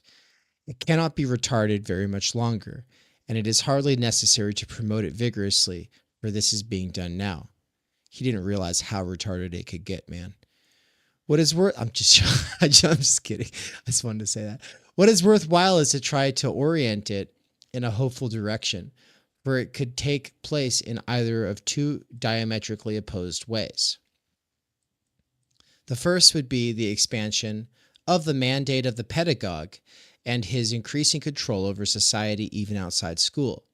With the best of intentions and simply by expanding the rhetoric now used in school, the present crisis in the schools could provide educators with an excuse to use all the networks of contemporary society to funnel their messages to us for our own good. Deschooling, which we cannot stop, could mean the advent of a brave new world dominated by well-intentioned administrators of programmed instruction. On the other hand, the growing awareness on the part of governments, as well as of employers, taxpayers, enlightened pedagogues, and school administrators, the graded curricula teaching for certification has become harmful, could offer large masses of people an extraordinary opportunity, that of preserving the right of equal access to the schools, both of learning and of sharing with others what they know or believe. But this would require that the educational revolution be guided by certain goals. 1. To liberate access to things by abolishing the control which persons and institutions now exercise over their educational values. 2. To liberate the sharing of skills by guaranteeing freedom to teach or exercise them on request. 3. To liberate the critical and creative resources of people by returning to individual persons the ability to call and hold meetings, an ability now increasingly monopolized by institutions which claim to speak for the people, 100%. 4. To liberate the individual from the obligation to shape his expectations to the services offered by any established profession, by providing him with the opportunity to draw on the experience of his peers and to entrust himself to the teacher, guide, advisor, or healer of his choice. Inevitably, the deschooling of society will blur the distinctions between economics, education, and politics on which the stability of the present world order and the stability of nations now rests. So, this blending of economics, education, and politics is already obviously happening. It's just not, it's in the opposite direction of what he wants to see. So I was going to say there's only one more paragraph left for this chapter. If you want to finish it off. Okay, there we go. Our review of educational institutions leads us to a review of our image of man, the creature whom schools need as a client has neither the autonomy nor the motivation to grow on his own.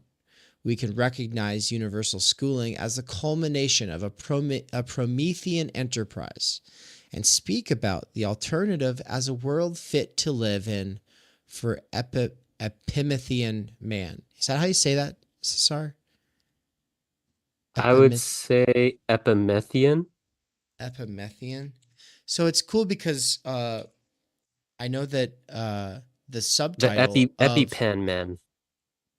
Yeah, EpiPen man. EpiPen man. Yeah, so obviously Promethean is like, it's like the force towards the future and looking ahead, whereas Epimethian is about looking back. It's about hindsight, and it's actually crucial in techniques in time. It's like Techniques in Time by Bernard Stiegler. The subtitle is for volume 1. The subtitle is The Fault of Epimetheus. So it's still playing off of this same myth and metaphor, which is why I knew it means hindsight.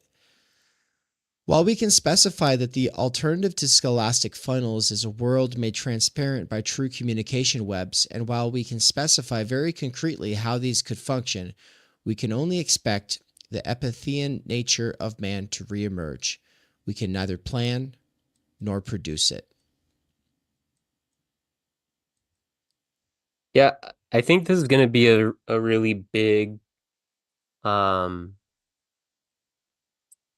like overarching theme with a lot of these Illich books is this idea of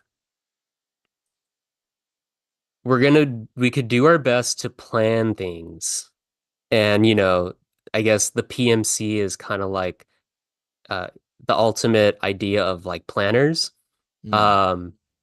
But he's saying that in the end, those are not going to really be the where we see like exact moments of like inspiration and a life worth living come out of. I think they're probably gonna help in some ways to make that come about. But yeah, it's this idea of planning that he sees as like it's not that great of a virtue that we should be focusing on. And I feel like we could apply that to so many other things of like theory regarding like what it looks like to plan things versus how life kind of maybe just comes about. I mean, that's kind of like the Marxist argument, I think, right? Of like you can't plan the revolution in some sense. It has to like come about on its own. Well, so there's arguments, but basically, that is Yeah. I think that there's a lot of consent. I mean, I think even Lenin would agree with that to a large extent. Like, you have to be preparing yourself to be ready for it. But then Luxemburg is going to go way further and go, yeah, but like for real though, Lenin.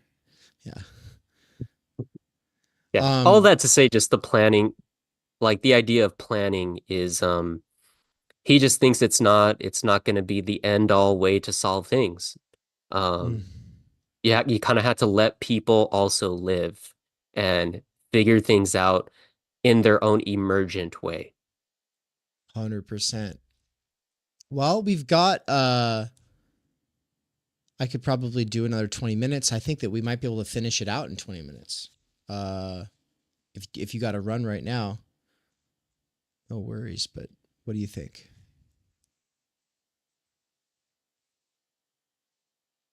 Yeah. How about, let's just do 20 minutes and then Let's finish this out. whether we finish it or not. Epimethean. Let's go. Chapter 7, Rebirth of Epimethean Man. Our society resembles the ultimate machine, which I once saw in a New York toy shop. It was a metal casket, which, when you touched a switch, snapped open to reveal a mechanical hand. Chromed fingers reached out for the lid, pulled it down, and locked it from the inside. It was a box. You expected to be able to take something out of it, yet all it contained was a mechanism for closing the cover. This contraption is the opposite of Pandora's box. The original Pandora, the All-Giver, was an earth goddess in prehistoric matriarchal Greece. She let all ills escape from her amphora. She closed the lid before hope could escape. The history of modern man begins with the degradation of Pandora's myth and comes to an end in the self-sealing casket. It is the history of a Promethean endeavor to forge institutions in order to corral each of the rampant ills. It is the history of fading hope and rising expectations. To understand, I gotta scroll down. To understand what this means, we must rediscover the distinction between hope and expectation.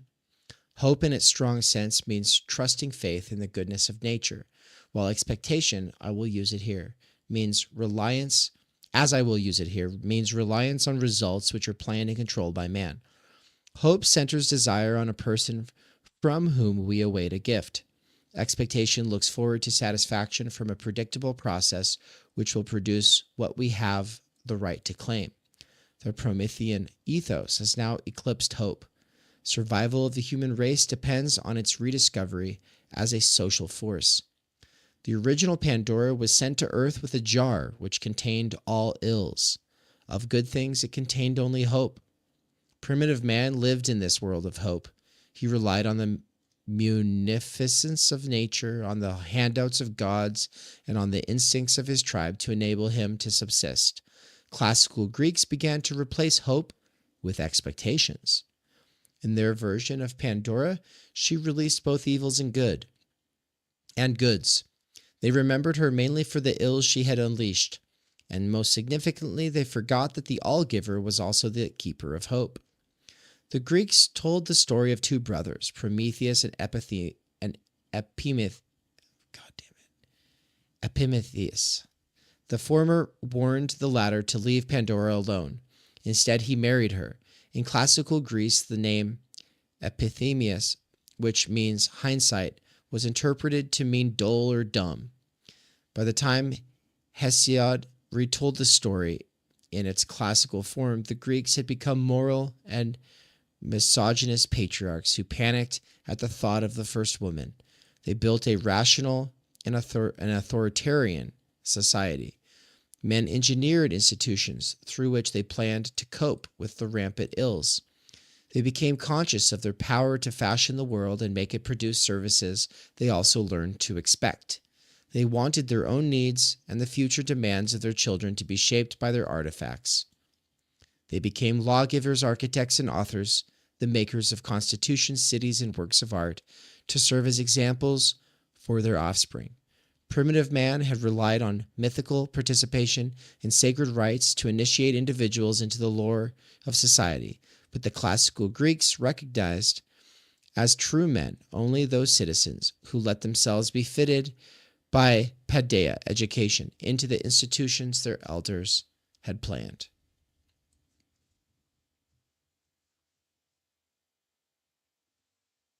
The developing myth reflects the transition from a world in which dreams were interpreted to a world in which oracles were made. From immemorial time, the earth goddess had been worshipped on the slope of Mount Parnassus, which was the center and navel of the earth. There, at Delphi, from Delphis, the womb, slept Gaia, the sister of Chaos and Eros. Her son, Python the dragon, guarded her moonlit and dewy dreams, until Apollo the sun god, the architect of Troy, rose from the east, slew the dragon, and became the owner of Gaia's cave. His priests took over her temple. They employed a local maiden, sat her on a tripod over Earth's smoking navel, and made her drowsy with fumes. They then rhymed her ecstatic utterances into hexameters of self-fulfilling prophecies. From all over, the Peloponnesus men brought their problems to Apollo's sanctuary. The oracle was consulted on social options, such as measures to be taken to stop a plague or a famine, to choose the right constitution for Sparta, or the propitious sites for cities which later became Byzantium and Chalcedon. The never-erring arrow became Apollo's symbol. Everything about him became purposeful and useful. In the Republic, describing the ideal state, Plato already excludes popular music. Only the harp and Apollo's lyre would be permitted in towns because their harmony alone creates, quote, the strain of necessity and the strain of freedom, the strain of the unfortunate and the strain of the fortunate, the strain of courage and the strain of temperance which befit the citizen, unquote. City dwellers panicked before Pan's flute and its power to awaken the instincts. Only, quote, the shepherds may play Pan's pipes, and they only in the country, unquote. So he would hate country and hip hop music, Plato. 100%. Man assumed responsibility for the laws under which he wanted to live and for the casting of the environment into his own image. Primitive initiation by Mother Earth into mythical life was transformed into the education, paideia, of the citizen who would feel at home in the forum. To the primitive, the world was governed by fate, fact, and necessity. By stealing fire from the gods, Prometheus turned facts into problems, called necessity into question, and defied fate. Classical man framed a civilized context for human perspective. He was aware that he could defy fate, nature, environment, but only at his own risk. Contemporary man goes further. He attempts to create the world in his image, to build a totally man-made environment, and then discovers that he can do so only on the condition of constantly remaking himself to fit it. We now must face the fact that man himself is at stake. Life You want to go with today, that? yeah, life today in New York produces a very peculiar vision of what is and what can be. And without this vision, life in New York is impossible. A child on the streets of New York never touches anything which has not been scientifically developed, engineered, planned, and sold to someone. Even the trees are there because the Parks Department decided to put them there. The jokes the child hears on television have been programmed at a high cost. The refuse with which he plays in the streets of Harlem is made of broken packages planned for somebody else. Even desires and fears are institutionally shaped. Power and violence are organized and managed, the gangs versus the police. Learning itself is defined as the consumption of subject matter, which is the result of researched, planned, and promoted programs. Whatever good there is the product of some specialized institution. It would be foolish to demand something which some institution cannot produce.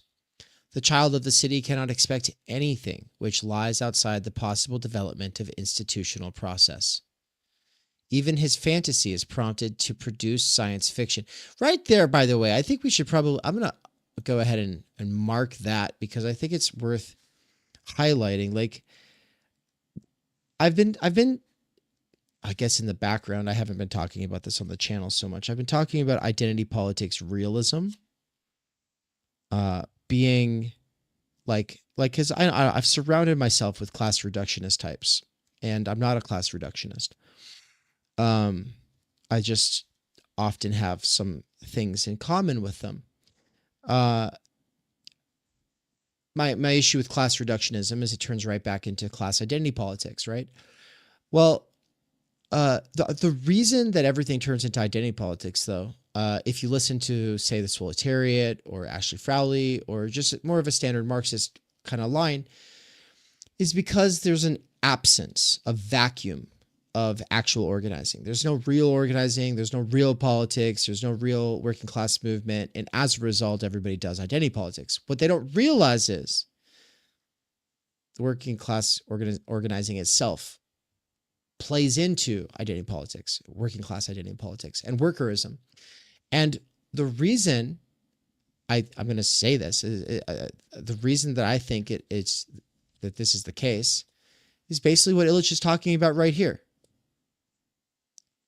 That a person raised in such an environment can't expect anything which lies outside the possible development of institutional process. So any sort of solution has to come from people whose identities are validated by these institutions, centering X, Y, or Z identities. And so it's like, oh, well, we're tired of identity politics. We want working class people that, oh, well, what do you think that's going to look like? It's going to look like the exact same kinds of people. They're just going to be saying, I worked as a barista. Good job. You know, that'll solve everything. And so, yeah, the limitations put on the imagination of like what a person can actually do on their own is something that I don't know. I've not thought too deeply about it, but I think this book is really bringing me around to that like realization, like, yeah, people don't realize like what's possible or what they can do because they're so like, well, like they think, well, if that, we want to see this thing happen, so we need the university to do it. We want this thing to happen, so we need X, Y, or Z institution to do it. And of course, that gets in the way of thinking about new institutions, but it also gets in the way of just like actually doing things. So this child, even his fantasy is prompted to produce science fiction. He can experience the poetic surprise of the unplanned only through his encounter with dirt, blunder, or failure. The orange peel in the gutter, the puddle in the street, the breakdown of order, program, or machine are the only takeoffs for creative fancy. Goofing off becomes the only poetry at hand. Since there is nothing desirable which has not been planned, the city child soon concludes that we will always be able to design an institution for our every want. He takes for granted the power of process to create value.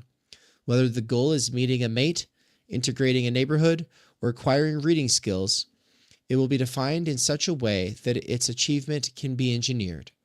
The man who knows that nothing is demand, the man who knows that nothing in demand is out of production soon expects that nothing produced can be out of demand. I'm sorry, I'm so confused by this sentence. The man who knows that nothing in demand is out of production soon expects that nothing produced can be out of demand. Is that just to say that whatever's produced has to have demand or creates the demand that it is producing for? Like, what do you take this to mean, Cesar? I read this, a couple of days ago, and I think it also tripped me up because it's trying to do that inversion wordplay, but it's just a lot of words to have to, I think it's kind of like he built this tower a little bit too tall and it's falling apart a bit. But basically I think he's going along this idea of expectations versus hope. And so I think he's just going along with that expectations of it's a clear process, so there should be a clear outcome. I think that's what he's saying is man gets used to that, gets used to A equals A so clearly. If a moon vehicle can be designed, so can the demand to go to the moon. Not to go where one can go would be subversive. It would unmask as folly the assumption that every satisfied demand entails the discovery of an even greater unsatisfied one. Such insight would stop progress. Not to produce what is possible would expose the law of rising expectation as a euphemism for a growing frustration gap, which is the motor of a society built on the co-production of services and increased demand. Ian said, so if it's already being produced, that means there is demand, therefore it is going to always be produced. Yeah, and then the production of something new creates new demands that weren't foreseen is also part of it. Like, and this is the Virilio point about the shipwreck. It's like every new invention brings new happy and unhappy accidents, right? The state of mind of the modern city dweller appears in the mythical tradition only under the image of hell. Sisyphus, who for a while had chained Thanatos, death, must roll a heavy stone up the hill to the pinnacle of hell, and the stone always slips from his grasp just when he is about to reach the top. Tantalus, who was invited by the gods to share their meal, and on that occasion stole their secret of how to prepare all-healing ambrosia, which bestowed immortality, suffers eternal hunger and thirst standing in a river of receding waters, overshadowed by fruit trees, which, with receding branches, a world of ever-rising demands, is not just evil, it can be spoken of only as hell. This is maybe then where you could bring in the points of psychoanalysis, where it's like this thing of a world of ever rising demands. You could say that's the injunction to enjoy, to keep enjoying. But it's interesting to get it from a different angle that's not psychoanalysis, to kind of maybe see some similarities going on right here. Yeah, I'm writing objet in the side here. This goes well with Todd's work for sure. Man has developed the frustrating power to demand anything because he cannot visualize anything which an institution cannot do for him. Surrounded by all-powerful tools, man is reduced to a tool of his tools. Each of the institutions meant to exercise one of the primeval evils that has become a fail-safe, self-sealing coffin for man. Man is trapped in the boxes he makes to contain the ills Pandora allowed to escape. The blackout of reality in the smog produced by our tools has enveloped us. Quite suddenly, we find ourselves in the darkness of our own trap. Reality itself has become dependent on human decision. The same president who ordered the ineffective invasion of Cambodia could equally well order the effective use of the atom. The Hiroshima switch now can cut the navel of the earth. Man has acquired the power to make chaos overwhelm both Eros and Gaia. This new power of man to cut the navel of the earth is a constant reminder that our institutions not only create their own ends, but also have the power to put an end to themselves and to us. I'm thinking of like Illich and then like singularity stuff right here. The absurdity of modern institutions is evident in the case of the military. Modern weapons can defend freedom, civilization, and life only by annihilating them.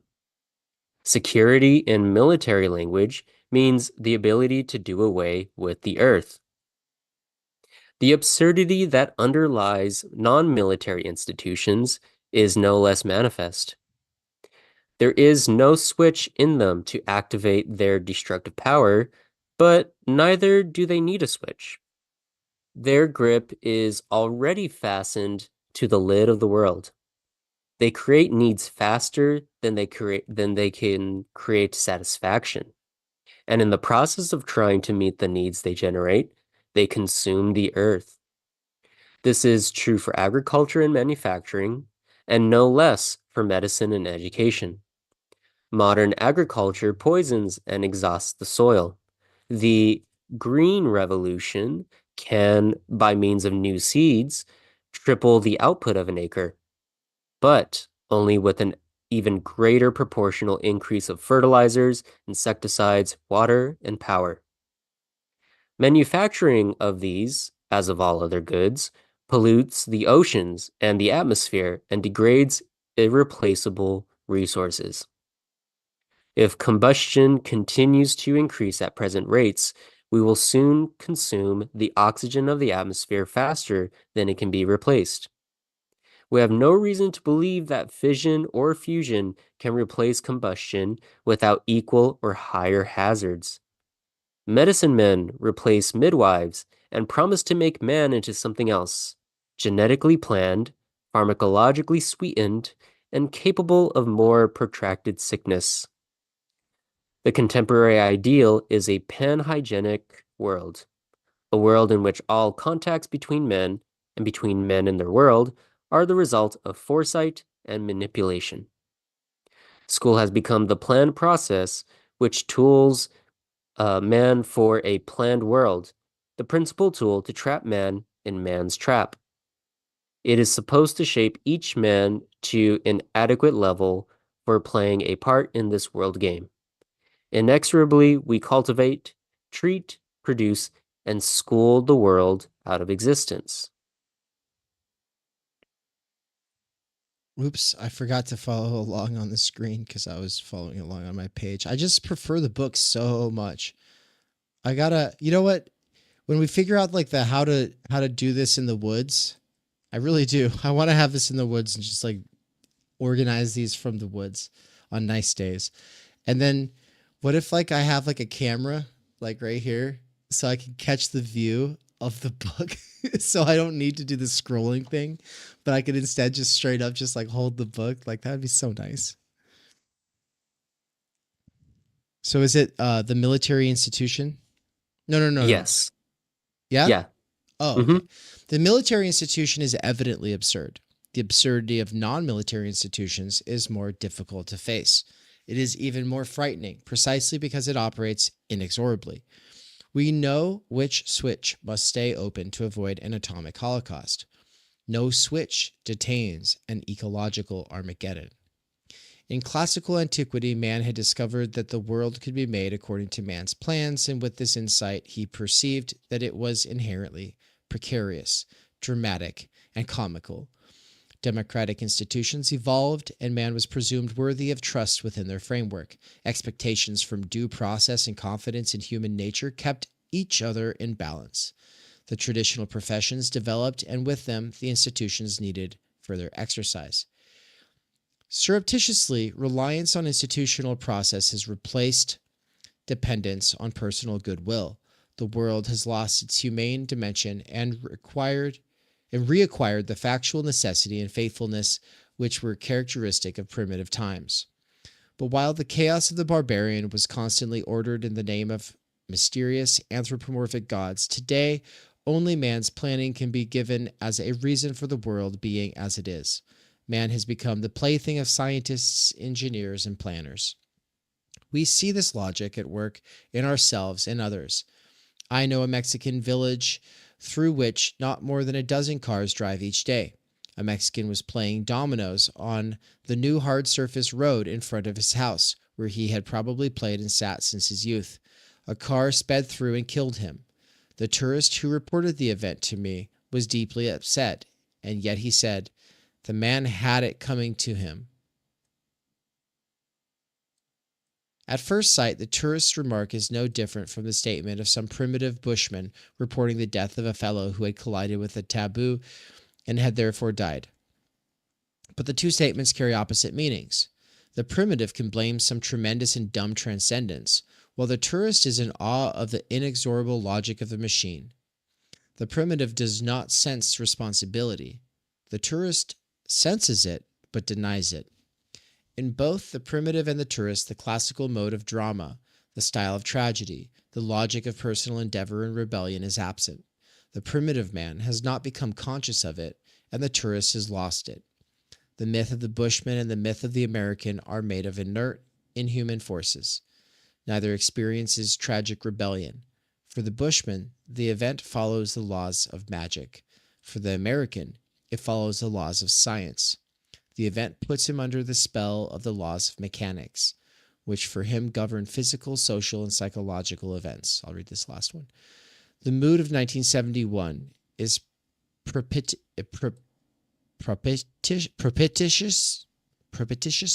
for a major change of direction in search of whatever. The mood of 1971 is for a major change of direction in search of a hopeful future. Institutional goals continuously contradict institutional products. The poverty program produces more poor. The war in Asia, more Viet Cong. I would say the war in Gaza, more Hamas. Technical assistance, more underdevelopment. Birth control clinics increase survival rates and boost the population. Schools produce more dropouts, and the curb on one kind of pollution usually increases another. I just got to say, I think in Tools of Conviviality, which we'll read last, it's kind of surprising because it's seeming like Illich is basically advocating for birth control. And it's just like there's like these problems because we don't have like birth control available. Which is just it's like something you wouldn't hear a Christian nowadays ever say. And arguably maybe you wouldn't hear a lot of Christians say it in his time as well. But just want to point out like how much of a iconoclast he probably was in his even in his own circles, you know. That's a good point. People didn't know what to do with him. Except to try to put him in a corner, I guess. Exactly. Consumers are faced with the realization that the more they can buy, the more deceptions they must swallow. Until recently, it seemed logical that the blame for this pandemic inflation of dysfunctions could be laid either on the limping of scientific discovery behind the technological demands or on the perversity of ethnic, ideological, or class enemies. Both the expectations of a scientific millennium and of a war to end all wars have declined. For the experienced consumer, there is no way back to a naive reliance on magical technologies. Too many people have had bad experiences with neurotic computers, hospital-bred infections, and jams wherever there is traffic on the road, in the air, or on the phone. Only 10 years ago, conventional wisdom anticipated a better life based on an increase in scientific discovery. Now, scientists frighten children. Ooh, the moon shoots. This is why everyone has to watch Bill Nye, is because they're trying to make up for that fact. Like, if you're not scared by Fauci, you don't know about the kinds of experiments he engages in. That's just like people who experiment on puppies. Like, they're not good people. Like, I'm sorry. People who experiment on puppies are bad. We should kill them all. I'm just kidding. Okay, let's keep going. The moon shots provide a fascinating demonstration that human failure can be almost eliminated among the operators of complex systems. Yet, this does not allay our fears that the human failure to consume according to instruction might spread out of control. For the social reformer, there is no way back either to the assumptions of the 40s. The hope has vanished that the problem of justly distributing goods can be sidetracked by creating an abundance of them. The cost of the minimum packages capable of satisfying modern taste has skyrocketed, and what makes taste modern is their obsolescence prior even to satisfaction. The limits of the Earth's resources have become evident. No breakthrough in science or technology could provide every man in the world with the commodities and services which are now available to the poor of rich countries. For instance, it would take the extraction of 100 times the present amounts of iron, tin, copper, and lead to achieve such a goal with even the lightest alternative technology. Finally, teachers, doctors, and social workers realize that their distinct professional ministrations have one aspect, at least, in common. They create further demands for the institutional treatments they provide, faster than they can provide service institutions.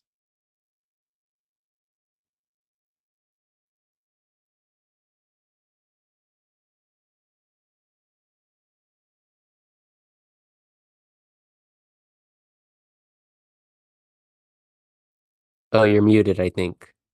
Yeah, you're muted. I can hear you. I'm still Oh my here, but I can God. hear you from the other room, but not from the phone. Hi, Anne. I didn't know you're still there. Not just some I'm part, but lingering. nice, but not just some part, but the very logic of conventional wisdom is becoming suspect. Even the laws of economy seem unconvincing outside the narrow parameters which apply to the social geographic area where most of the money is concentrated. Money is indeed the cheapest currency, but only in an economy geared to efficiency measured by monetary terms. Both capitalist and communist countries in their various forms are committed to measuring efficiency in cost-benefit ratios expressed in dollars. Capitalism flaunts a higher standard of living as its claim to superiority. Communism boasts of a higher growth rate as an index of its ultimate triumph. But under either ideology, the total cost of increasing efficiency increases geometrically. The largest institutions compete most fiercely for resources which are not listed in any inventory: the air, the ocean, silence, sunlight, and health. They bring the scarcity of these resources to public attention only when they are almost irremediably degraded. Everywhere nature becomes poisonous, society inhumane, and the inner life is invaded and personal vocation smothered. A society committed to the institutionalization of values identifies the production of goods and services with the demand for such. Education, which makes you need the product, is included in the price of the product. School is the advertising agency which makes you believe that you need the society as it is. In such a society, marginal value has become constantly self-transcendent. It forces the few largest consumers to compete for the power to deplete the earth, to fill their own swelling bellies, to discipline smaller consumers, and to deactivate those who still find satisfaction in making do with what they have. The ethos of non-satiety is thus at the root of physical depredation, social polarization, and psychological passivity. When values have been institutionalized in planned and engineered processes, members of modern society believe that the good life consists in having institutions which define the values that both they and their society believe they need. Institutional value can be defined as the level of output of an institution. The corresponding value of man is measured by his ability to consume and degrade these institutional outputs, and thus create a new, even higher demand. The value of institutionalized man depends on his capacity as an incinerator. To use an image, he has become the idol of his handiworks. Man now defines himself as the furnace which burns up the values produced by his tools. And there is no limit to his capacity. I think Nance is going to love that right there. Man now defines himself as the furnace which burns up the values produced by his tools. And there is no limit to his capacity. His is the act of Prometheus carried to an extreme. Getting there. Yeah. Close. We can do it. What? We're almost there. We're so close. We can do it. 3 pages left of the little book. We're so close. Yeah, it's only like 5-6 paragraphs. So Anne and I have to leave really, really soon, but we can do it. Okay. Yeah, let's rush this. The exhaustion and pollution of the Earth's resources is, above all, the result of a corruption in man's self-image. Gotta say that feels very Christian right there. Of a regression in his consciousness. Some would like to speak about a mutation of collective consciousness, which leads to a conception of man as an organism dependent not on nature and individuals, but rather on institutions. This institutionalization of substantive values, this belief that a planned process of treatment ultimately gives results desired by the recipient, this consumer ethos is at the heart of the Promethean fallacy. Efforts to find a new balance in the global milieu depend on the deinstitutionalization of values. The suspicion that something is structurally wrong with the vision of Homo faber is common to a growing minority in capitalist, communist, and underdeveloped countries alike. Just for anyone who doesn't know, homo faber, I think, is a created term meaning like man who creates, man who makes. Often people will say it's tool being. It's like it's specifically instrumental. Yeah. This suspicion is the shared characteristic of a new elite. To it belong people of all classes, incomes, faiths, and civilizations. They have become wary of the myths of the majority, of scientific utopias, of ideological diabolism, and of the expectation of the distribution of goods and services with some degree of equality. They share with the majority the sense of being trapped. They share with the majority the awareness that most new policies adopted by broad consensus consistently lead to results which are glaringly opposed to their stated aims. Yet, whereas the Promethean majority of would-be spacemen still evades the structural issue, the emergent minority is critical of the scientific deus ex machina, the ideological panacea, and the hunt for devils and witches. This minority begins to formulate its suspicion that our constant deceptions tie us to contemporary institutions as the chains bound Prometheus to his rock. Hopeful trust and classic irony, ironia, must conspire to expose the Promethean fallacy. Prometheus is usually thought to mean foresight, or sometimes even he who makes the North Star progress. He tricked the gods out of their monopoly of fire, taught men to use it in the forging of iron, became the god of technologists, and wound up in iron chains. The Pythia of Delphi has now been replaced by a computer which hovers above panels and punch cards. The hexameters of the Oracle have given way to 16-bit codes of instruction. Man, the helmsman, has turned the rudder over to the cybernetic machine. The ultimate machine emerges to direct our destinies. Children fantasize flying their spacecrafts away from a crepuscular Earth. We'll say a scorched Earth. Nice. I didn't know what that meant, so glad you said that. You want to finish this off? Yeah, I will. I just kind of wanted to really highlight that passage because this is the sort of, this is where he expressly can kind of be contrasted with accelerationists. From the perspectives of the man on the moon, Prometheus could recognize sparkling blue Gaia as the planet of hope and as the ark of mankind. A new sense of the finiteness of the earth and a new nostalgia now can open man's eyes to the choice of his brother Epimetheus to wed the earth with Pandora. At this point, the Greek myth turns into hopeful prophecy because it tells us that the son of Prometheus was Deschooling, the helmsman of the ark, who, like Noah, outrode the flood to become the father of a new mankind, which he made from the earth with Pyra, the daughter of Epimetheus and Pandora. We are gaining insight into the meaning of the Pythos which Pandora brought from the gods as being the inverse of the box, our vessel and ark. We now need a name for those who value hope above expectations. We need a name for those who love people more than products. Those who believe that, quote, no people are uninteresting. Their fate is like the chronicle of planets. Nothing in them is not particular, and planet is dissimilar from planet. We need a name for those who love the earth on which each can meet the other. Quote, and if a man lived in obscurity, oh, sorry, I should be scrolling with this. Jeez Louise. And if a man lived in obscurity, making his friends in that obscurity, obscurity is not uninteresting.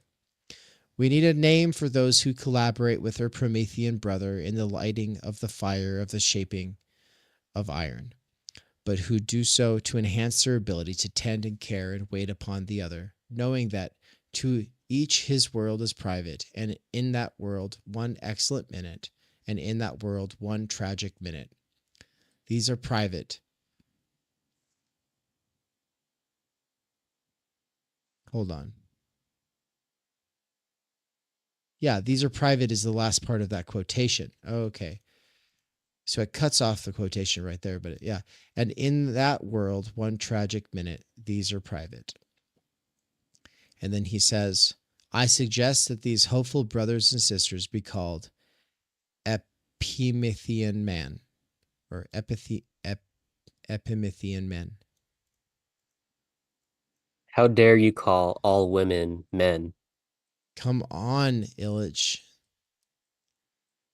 He was calling other people misogynist. Little did he know. We have his card. We know what he really is. And that's Deschooling Society. I heard Anne saying pew pew pew in the other room, so we did it, everybody. Anne, if you want to pop in and say goodbye. I know you're like right around the corner somewhere. Oh, she's just running to literally be right here. In my back pocket. Hello. We did it. Any closing thoughts? Damn. Good job, Illich. And good job for reading it. Oh, thank you. Good job, Illich. Anne likes it.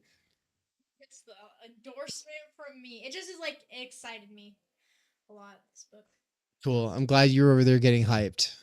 Everybody, thank you so much for being along for this ride. This was all part of an ongoing course here at Theory Underground. Brian Weeks is teaching Introduction to Ivan Illich. Deschooling Society was just week 1. We've got 3 more weeks to go.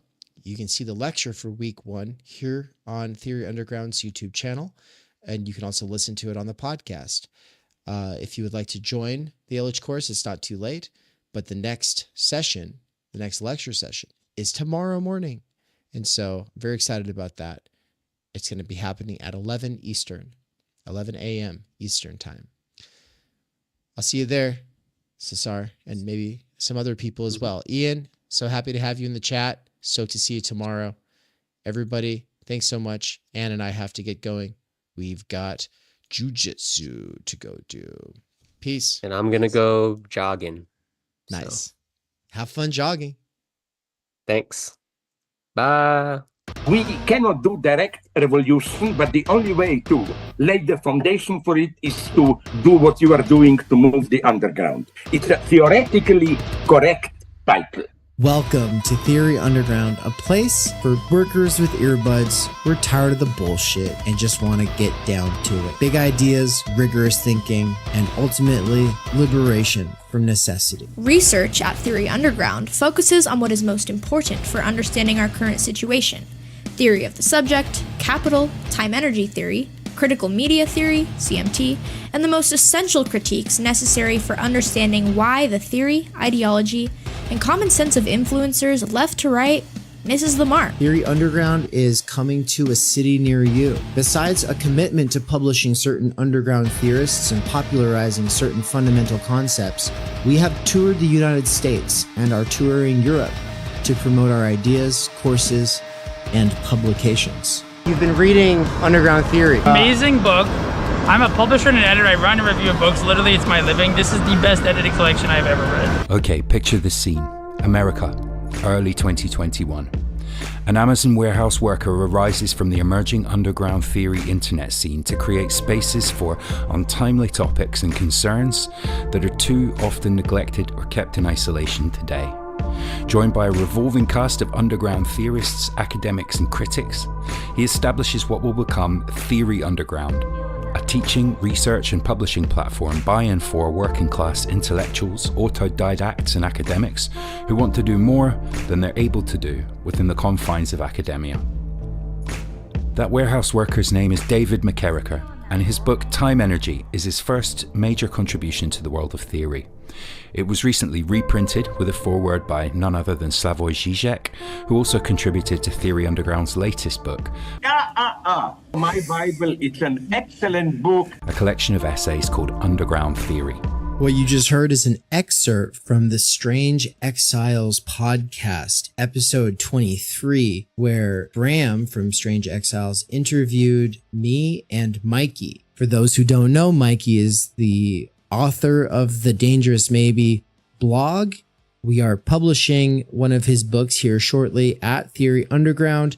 He's also a lecturer at Theory Underground, and he's someone I've been friends and a collaborator with for over 10 years.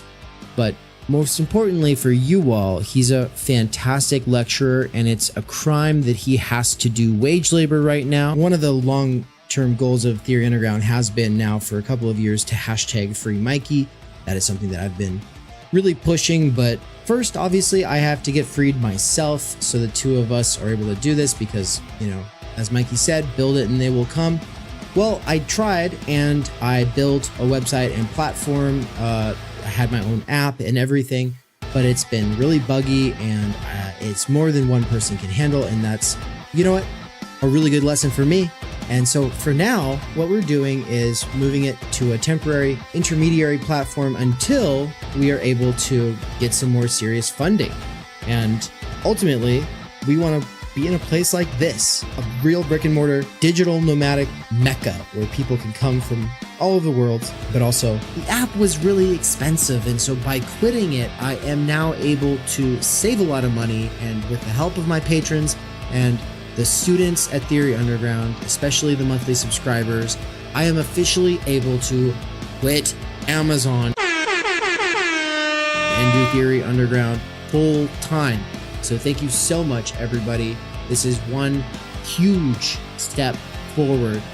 With that said, several subscribers did not migrate from the now defunct app to the new setup, and I'm guaranteed to lose people over time. So please, if you want to get involved, become a subscriber.